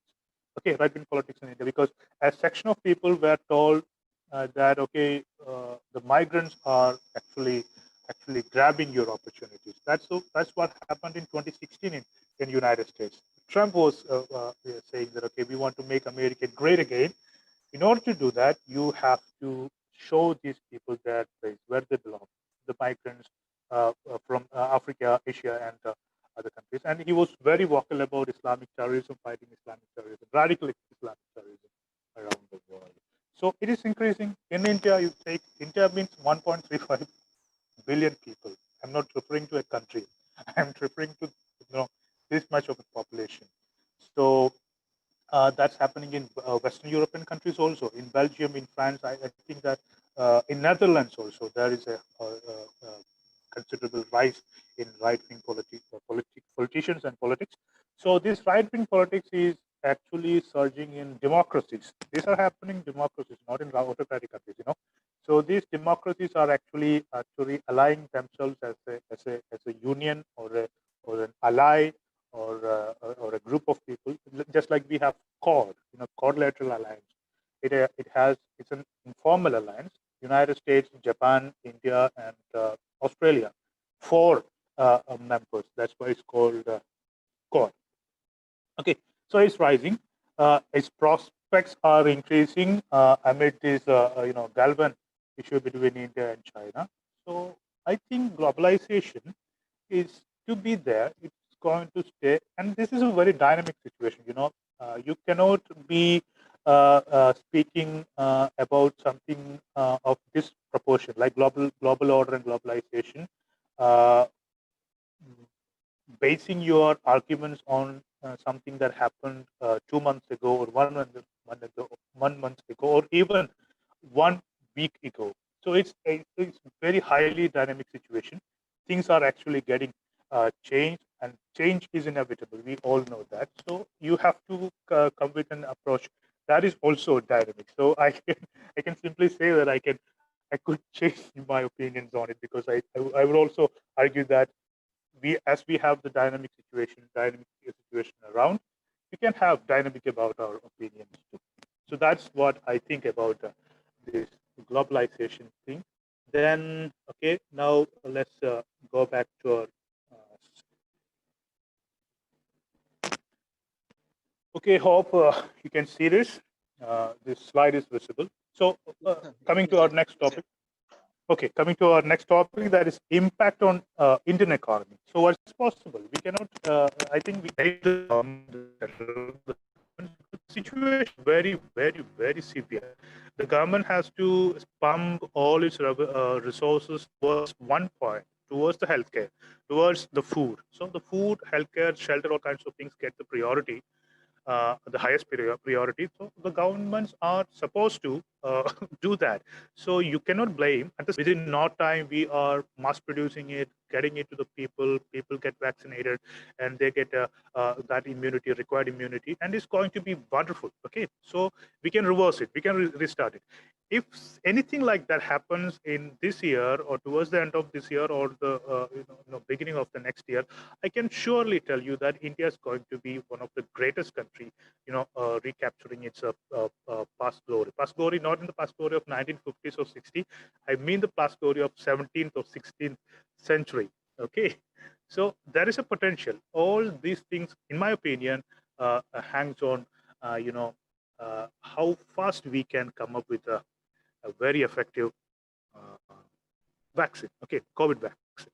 So every month of lockdown costing 1% a percentage point from yearly growth perspective. Okay, so each month actually reduces 1% point. So 1 month you have this lockdown, 1 month you have this triple lockdown, all these kinds of restrictions imposed on the people, on the economy. You are losing 1%. 2 months you are losing 2%, another 1%. So cumulatively, if you look on a year per year perspective, it is like 5% to 7%, at least 5%, and maximum it's going to be 7%. So if you look into the future, we all are supposed to. We all are taught to be optimistic about the future, even though the situation is very, very serious. So here, the present lockdown will get extended up to mid-September. So there is a possibility, and that is I think it's an old estimate, not a new one. Even in April, February, April, some economists were saying that okay, it would continue up, at least towards October. So there is a possibility, increased possibility of this lockdown in any form, without. I don't know whether it could continue with the contemporary or the same severity or whatever. In whatever way it is going to be, at least or to be extended up to mid-September. If things go like that, we can possibly restart our economic activities and more vigorously. And I think it's going to start more vigorously because people have been inside without employment, without any physical activity, without completely bored. So they really want to get out. They really want to come on the roads and streets and do something really, really fantastic. That's what I think the people have in their mind. So if we get if we get a near pull down of our lockdown by the end of September, I think that we can restart by mid-October or mid-October. This is not my personal opinion. It's a kind of there is a consensus reached by many economists across the world, especially in the Indian scenario, that this could be the matter going to happen in the near future. So I have already told you that there is a bright bright spot, that is agriculture. So we have many sectors in our economy contributing towards our national income and national domestic production, GDP. So the most important thing, most striking feature of Indian economy is Indian agriculture. Why? It is still vibrant. Okay, it is still vibrant. The only bright spot for the time being, okay, Indian agriculture. Why? Farm chain seems to be escaped the lockdown and the early supply chain disruptions, and we have this record procurement by Food Corporation and NAFED. So we have some reasons to say that Indian agriculture is sustaining. It is going without any kind of obstacle on its own way, even though we had some obstacles in the form of earlier lockdown, disruption in the supply chains like seeds, fertilizers, kind of things, other farm machineries due to the lockdown. It is coming back. It has been reclaiming, and almost it's reclaimed. And we have the numbers of procurement from farmers by the government organizations like the Food Corporation of India and NAFED. So what are they? So So here I have given an example. This happened in June, okay, June this year, 2020. So it is a table about the procurement of wheat by Food Corporation of India.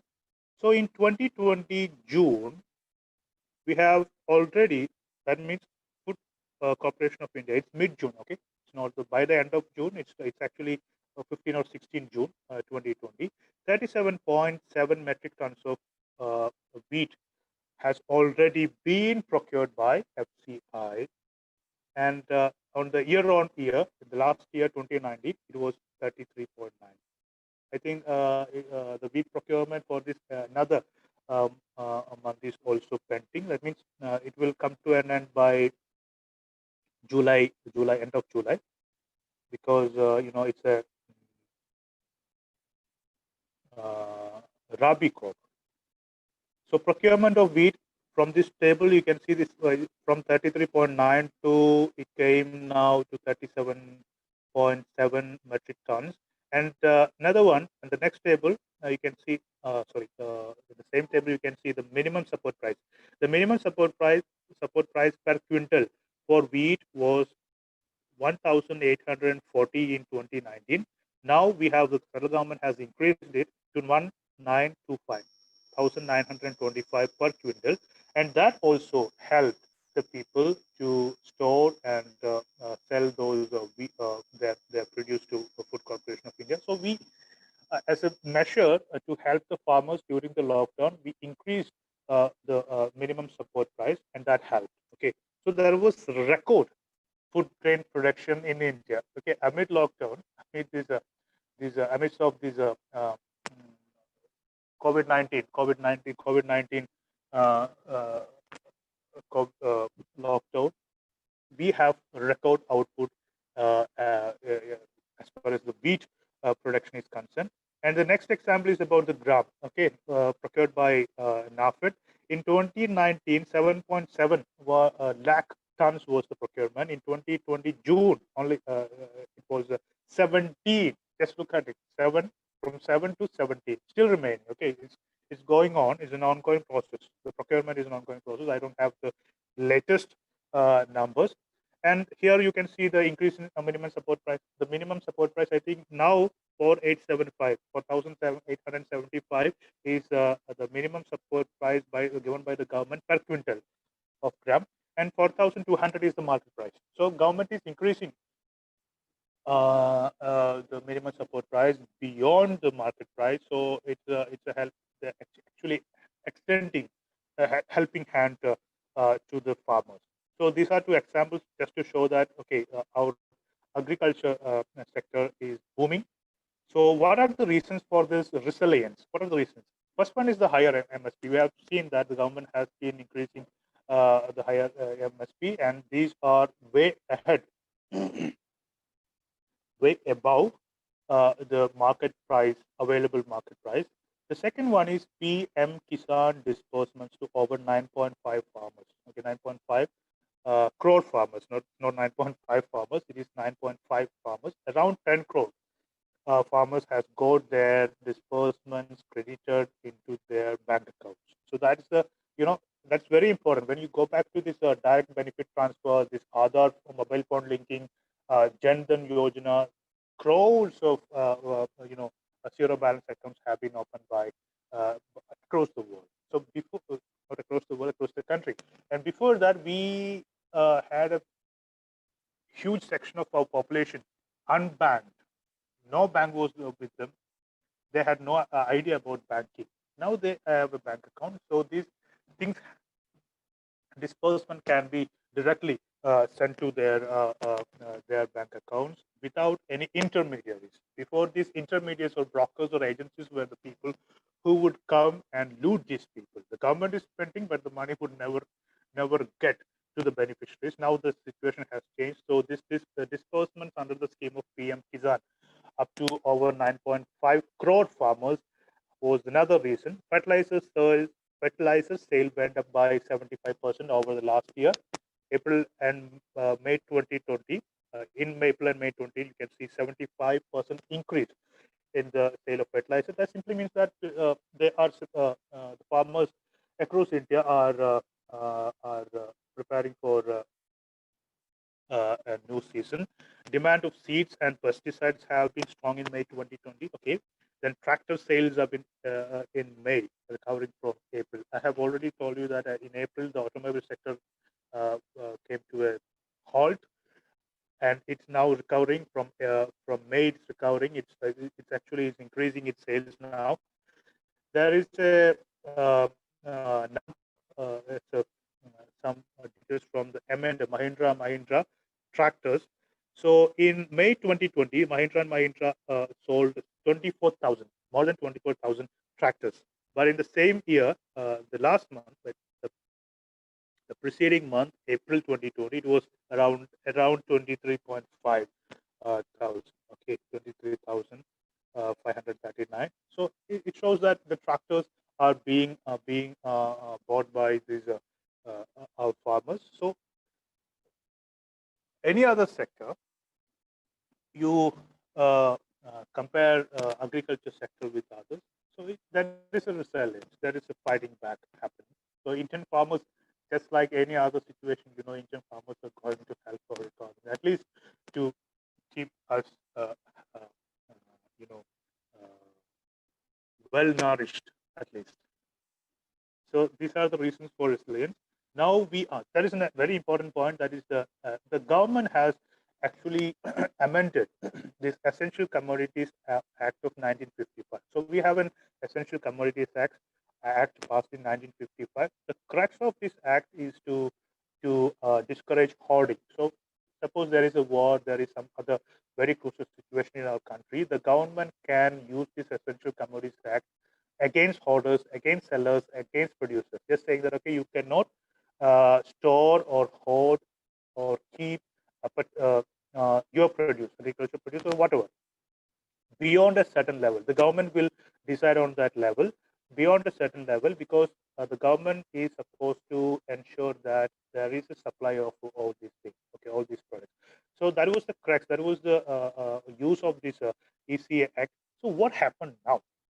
They have brought some changes into the Essential Commodities Act 1955. It is an ordinance. Why it is an ordinance? Because the Parliament is not in session now, so we cannot make it. So there is a promulgation. The President promulgated this ordinance, which has the power of an act.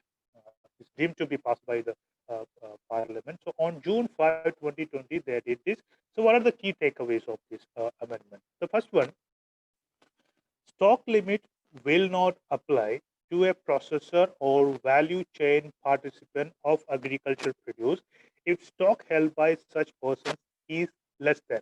There's two conditions. One, overall ceiling of installed capacity of processing, demand for export in case of an exporter. So actually, what you need to understand is that the government is saying that, okay, you can keep your stock, okay, for a better price. Suppose a farmer is there, he got his produce, but he currently cannot bargain for a good, a fair price at a local market or any other market. So he can simply keep it. There is no limit, unless there is a very grave situation like stock held by such person is less than overall ceiling installed capacity or processing. So this person is assigned an installed capacity or a processing capacity by the government or the officials. So you can keep that. You can sell it here in the local mandi or local market or any other market. You can transport it.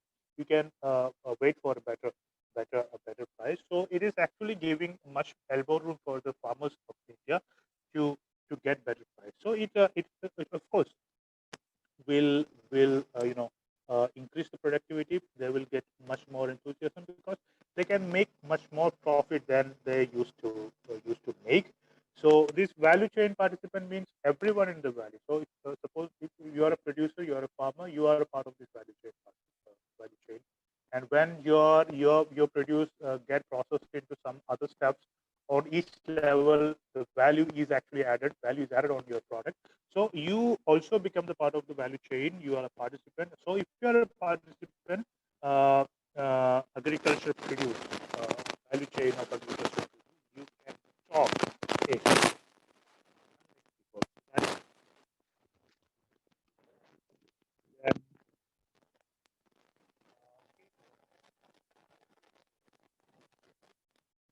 Then is MSME. I will give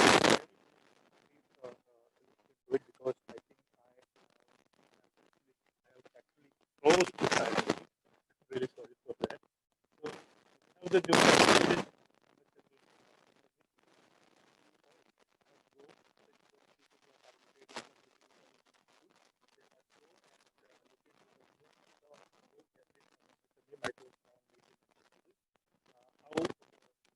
bar has been introduced. And there is a portal. You all must visit the champion website and MSME all the information associated with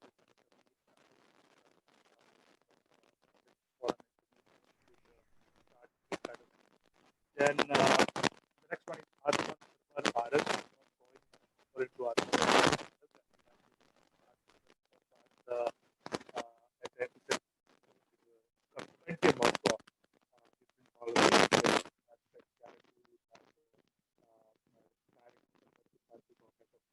I'm not going to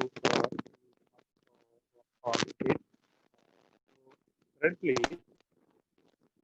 that's the situation in India. What the Indian government is doing, Indian government is currently, in my opinion, they have been doing all the, they have used all their options like is lacking in the RBI. We have some issues, especially with migration. We have this migration, reverse migration and migration. Migration to that.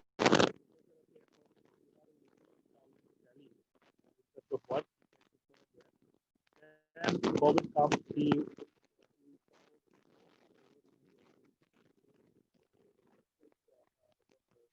reality or the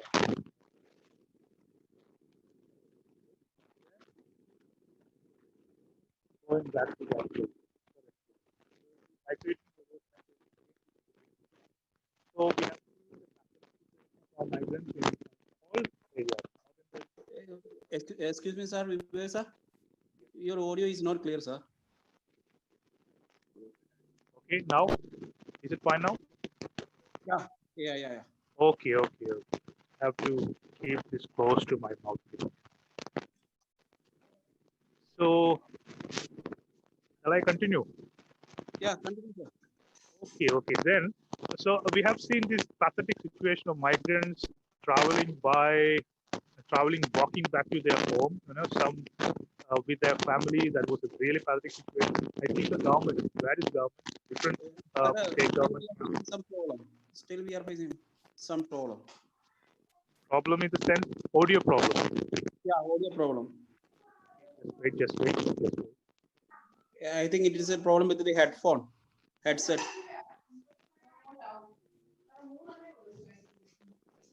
Hello. No. Hello. Yeah, yes. Still, we are having some audio problem. Hello.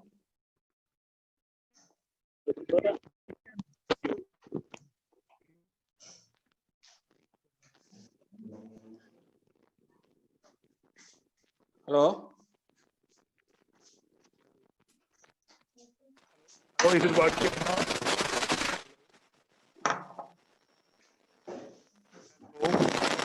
Hello. Hello. Your audio is not clear, sir. Your audio is not clear. Please avoid the mic, I think. Just wait.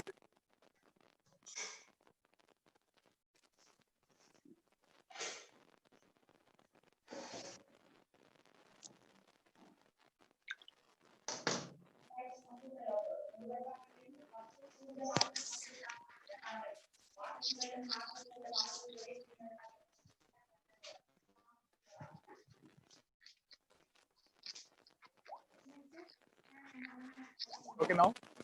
Hello. Yeah. Is it okay? Right now it is okay, sir. Is it okay now? Can you hear me? Yeah, yes. Okay. Then, okay, fine. Then this is the last part. We are coming to the last part of our presentation, the India-China border dispute, how it's going to affect Indian economy. So I have some points. I will just read it out. I think you can see the screen, my slide on your screen. So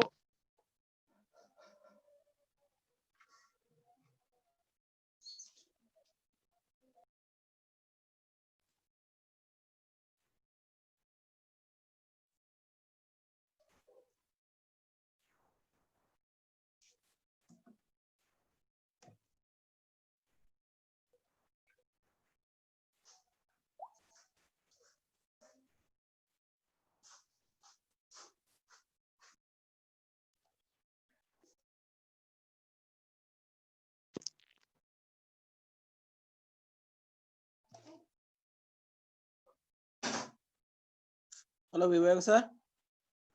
Sir. more than 574 million internet users in India. Okay, India has 300 million unique users of Chinese apps. 300 million unique users of Chinese apps, and some Chinese apps earn 30 to 40% of their revenue from India. Then TikTok was the hot topic. TikTok could suffer a loss of rupees 100 crore, Indian rupees, 100 crore in annual revenue. So that much is the impact of this 59 Chinese apps ban. So what about Indian market? I just want to give you a glimpse of Indian internet market. You can see it. India has over 450 million smartphone users. 450 million smartphones. Audio is not clear, sir.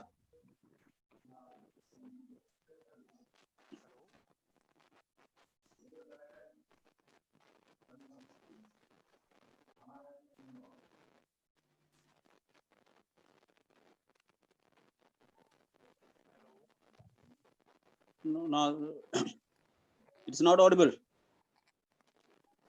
Still not audible? Yeah, now it is audible. It's audible now. Okay.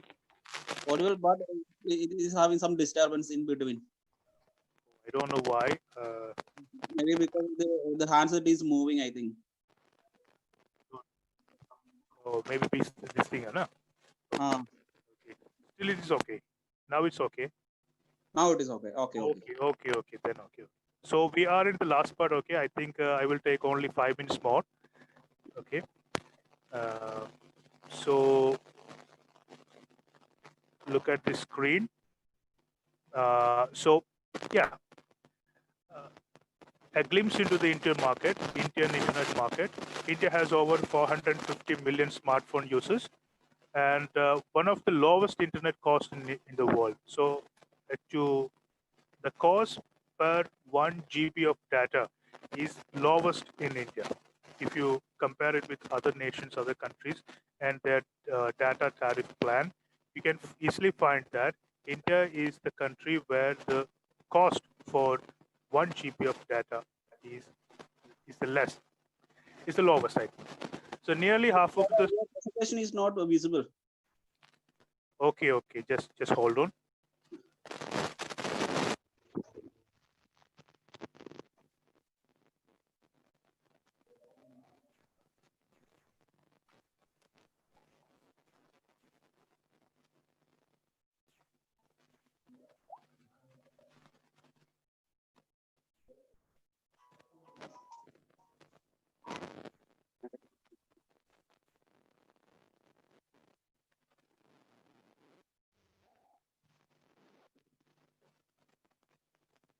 Okay, now it's visible.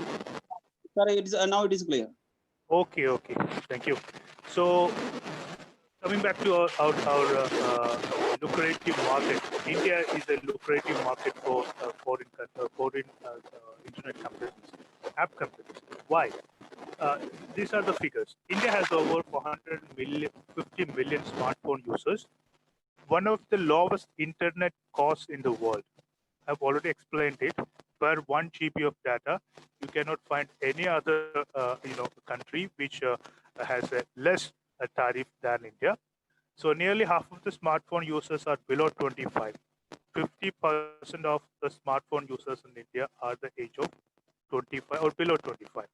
Between 2012 and 2018, the time spent by an Indian watching online videos grew from an average of around 2 minutes a day to 15 minutes a day.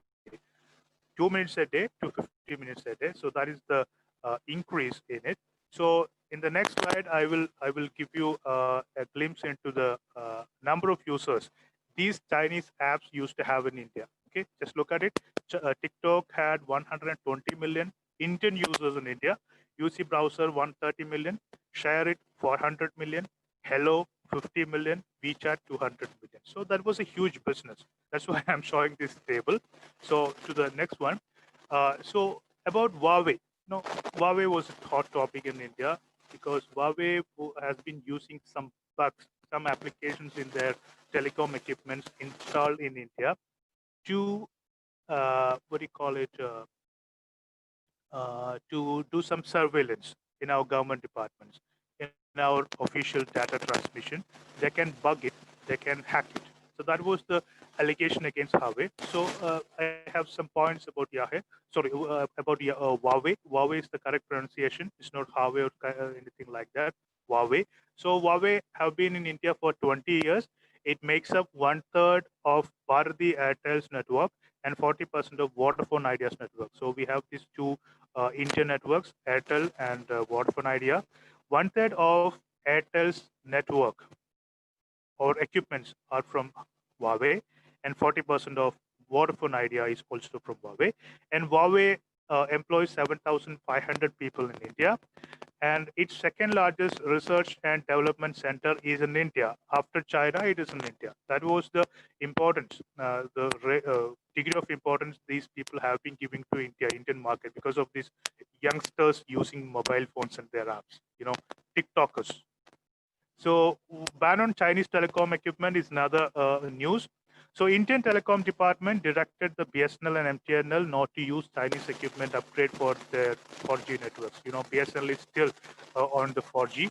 We had this 2G spectrum case for many years, decades, I think, while the countries were using 3G, 3.5G, and 4G networks. We have been still meddling with the 2G in the 90s and the first decade of 21st century because of this, redundancy of our bureaucrats and, politicians. So now BSNL and MTNL are asked to avoid these Chinese telecom equipments for their 4G networks. Then private companies are also asked to do the same. Market for telecom equipment is valued in India is 12,000 crore. There is a market of 12,000 crore in India for telecom equipment. And in that market, 25% is held by Chinese firms.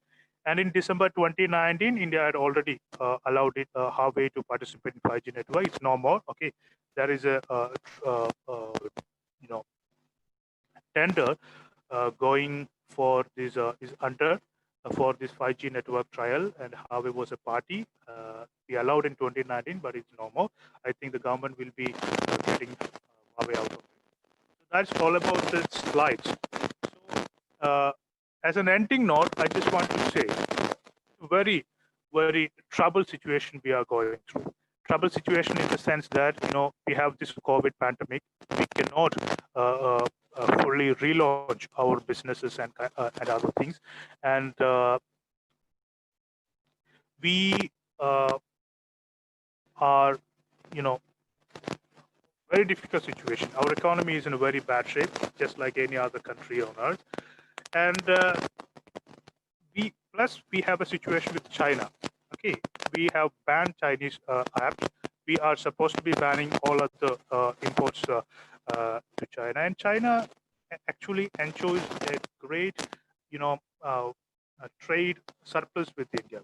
We are having a trade deficit with India-China bilateral trade. So what we can do? Can we go for a Swadeshi thing? Swadeshi is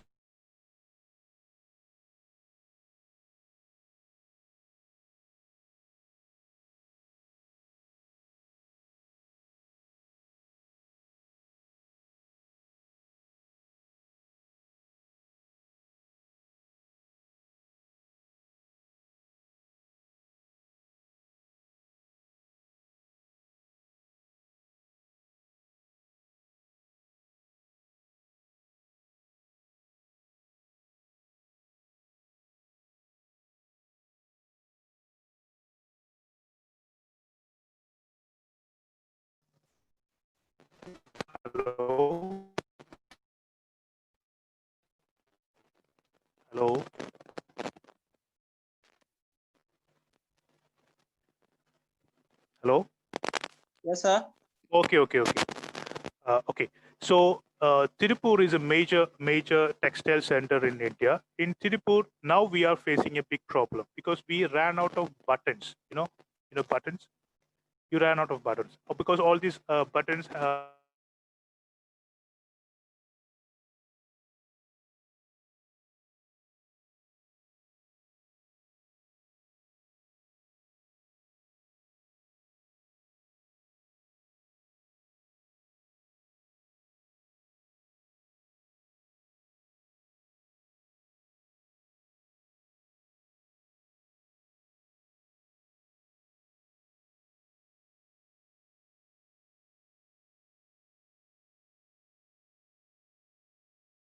great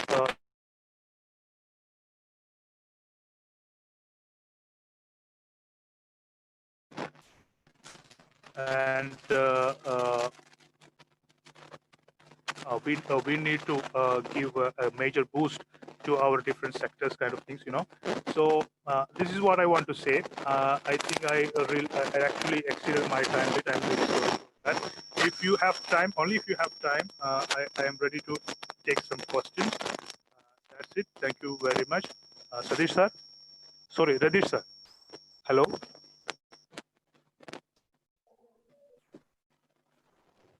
Yeah. Yes, Sir. sir. So that's it. I think if you have any questions, any of our past participants have any question, I will take 1 or 2 questions only if you have time. Otherwise, I think we could conclude this.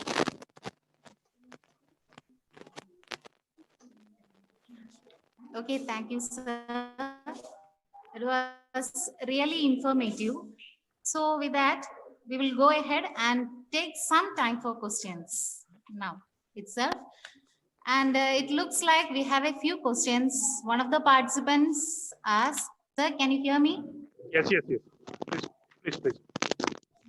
Vivek, sir, Yes. can you hear me? I can hear you clear and loud. Yes, one of the participants asked you, sir, Yes. why are you saying that the current situation will not change after COVID-19? Okay. I didn't say that current situation will not change after COVID-19. I was saying that the situation will change. New situation in the sense that, as I told about globalization and globalized world, you are going to see a world order which is globalized, but the order should be entirely different from what you have been seeing from 1990s to up to the spread of COVID-19. The things will change, and I've given you some months, just like October, September 2020, and up to October 2020 and September 2020, we need to continue with this lockdown. Okay, so I didn't say that it's not going to change. Definitely, it will change. Change is a must, but how it would be, it's a very interesting topic. So I also told you that it's a very dynamic situation. Each and every day, the positive cases are increasing. The recovery rates are also very promising. Sometimes it's not. Sometimes there is a super spread, and other political situations are there. So this situation is very dynamic. That's what I'm saying. Very dynamic, but at the same time, we have some important sectors in our economy, like agriculture. I have explained agriculture is a bright spot in our economy, so it's going to be very good as far as agriculture sector is concerned. Other sectors like IT, tourism. Tourism is, I think, it has reached a halt. Or no hotels, no tourism, no flights, no railway. Okay, so it will take some time. So I didn't say that nothing is going to change. Everything is going to change. We are going to witness something entirely different from what we used to see before the COVID-19. I think that explains, that gives you an answer, I think. Thank you. Okay, sir. Next, one student wants to know which career option would be more suitable or have more opportunities in this post-COVID scenario. I cannot be certain on that, because as far as I think many career options of many sectors have been hard hit by this COVID-19 pandemic. But I think maybe anyway I'm not telling you that agriculture is the best option. Of course, it has always been the best option, but I'm not recommending it given these numbers saying that agriculture is a booming sector. No. Okay, I think you have to, in whatever sector you are, in management, in accounting, in arts or in engineering, in whatever sector you have to sharpen your skills. Okay, there are a lot of online courses available, international and national universities or platforms. They have their own platforms offering their courses. So if you are in IT field, you have to sharpen your operating language proficiency kind of things. So wherever you are, in which career option you are, you have to sharpen. I don't think that a specific career field is going to be booming. Of course, there may be healthcare, may be one such thing. Education sector, of course, because Google is investing in geo platforms, and geo is going to enter into the education platforms in India, just like the Byju's. I think Google geo is going to be a big rival to Byju's and other Khan Academy kind of education platforms. So education and using these new technologies like virtual classrooms, kind of things is going to be a bigger opportunity. And as I said earlier, it's a very dynamic situation. Each day passes, new opportunities and perspectives are coming in.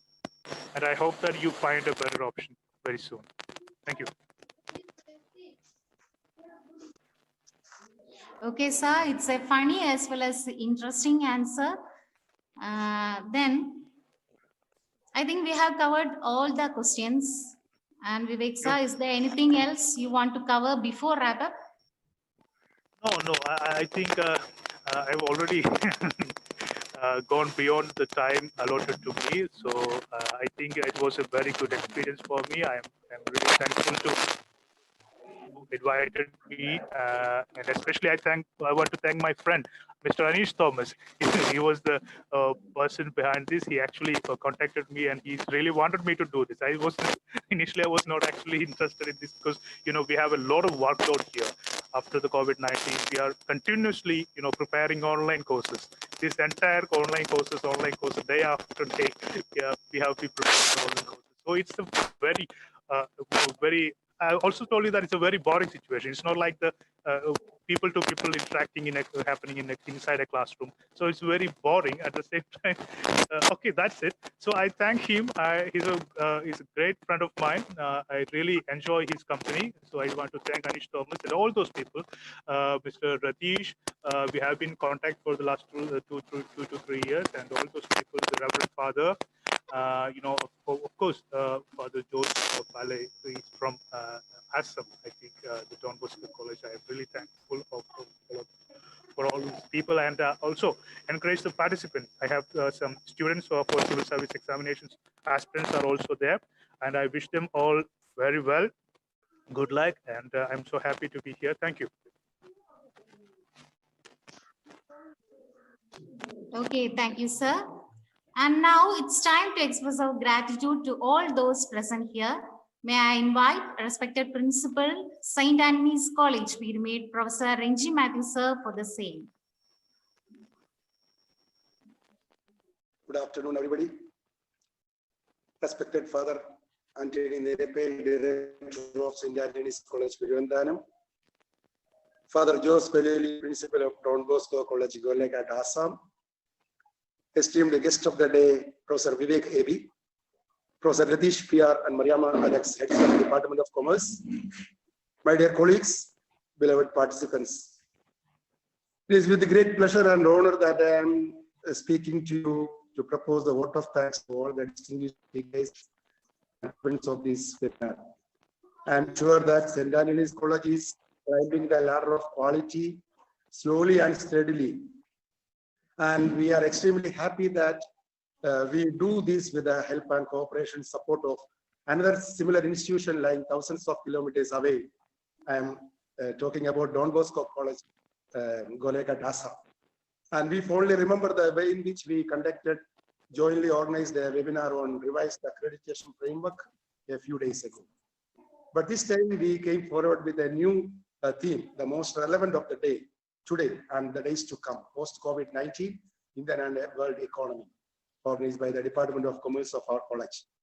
I am sure, as we heard in this lecture, that the world after COVID will never be the same as today. The situation of India is also not different. Serious debate is going on this very relevant topic in various parts of the world. Millions of dollars are spent for repairing the economy in various areas like healthcare, industry, as we just listened to the talk of Vivek, in almost all areas, tourism, trading, and where not. And this will be an interesting topic area of research for commerce, for economics, and also for students of other disciplines as well. And I hope the debate that we started today, initiated today, will continue, and it will be helpful for students of other places as well. In fact, we thought of a small program, a national program, but unfortunately or fortunately, it has assumed new dimensions, character of an international program. Several participants from abroad are also participating in the proceedings. Congratulations to the Department of Commerce for taking this webinar to such an unforeseen dimensions. My pleasant duty here is to propose the vote of thanks first, and the most important person to give thanks is our own director, Father Antony Nirappel. He is behind all these programs, and he has all the programs at the college, and he in this very old age, he is now 84, and he finds time and has participated in this program, and he came forward to welcome the distinguished guests of this program. And St. Antony's College is thankful to the gracious presence and blessings of our beloved director. Father, kindly accept our thanks. As mentioned in the present program, as mentioned in this previous program, last program, this program is also materialized with help and support of our brethren concerned, our friend concerned, DonBoscoCollege, Golaghat, Assam, and St. Antony's College, the Department of Commerce, and for all those involved, we are very much concerned and happy to extend our sincere thanks, Father Jose Paleli, Principal, and the management of DonBoscoCollege for providing us the opportunity to organize such a wonderful webinar. Father Jose Paleli, kindly accept our heartfelt thanks, especially for sharing your Zoom platform absolutely free to conduct this.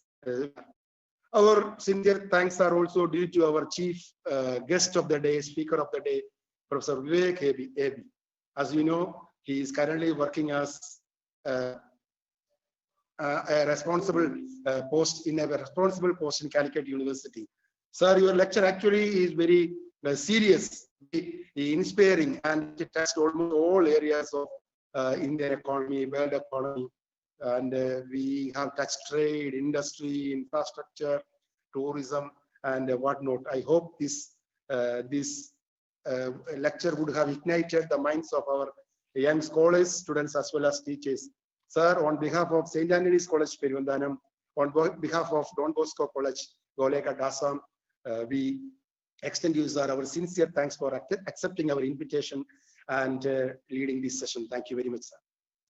As mentioned earlier, we have participants from St. Antony's College, our own college, teachers as well as students, as well as students of Assam, and also from the San Antonio Civil Service Academy, Ponkunnam, our sister concern, and also students from various parts of the country and even abroad. It is indeed great that you participants all set apart a few hours for participating in this webinar, and your involvement and interventions are greatly valued. The questions are also very important, and on behalf of all concerned, of St. Antony's College and DonBoscoCollege, we extend you all the participants our sincere thanks for finding time to participating in this webinar.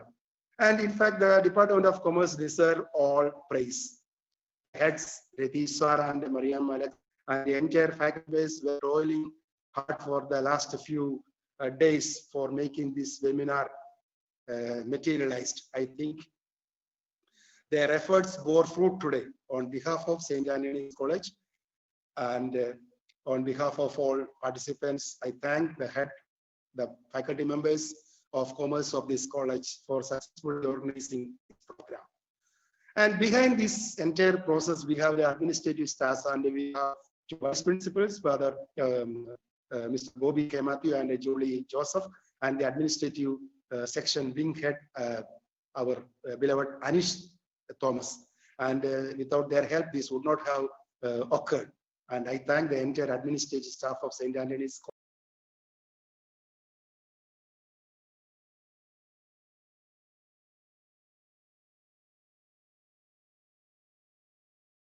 Participating and making this webinar a great success. Thank you. Once again, thank you.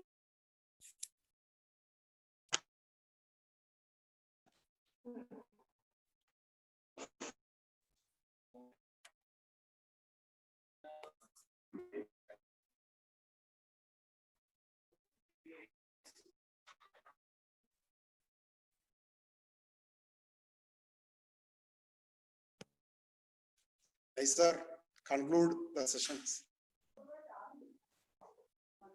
Reshma Miss, please conclude the session. Okay, sir. Thank you, our principal, sir, for your pleasing words. With that, we are concluding this webinar. Thanks a lot for joining with us and spending time with us, and have a great time. Thank you all.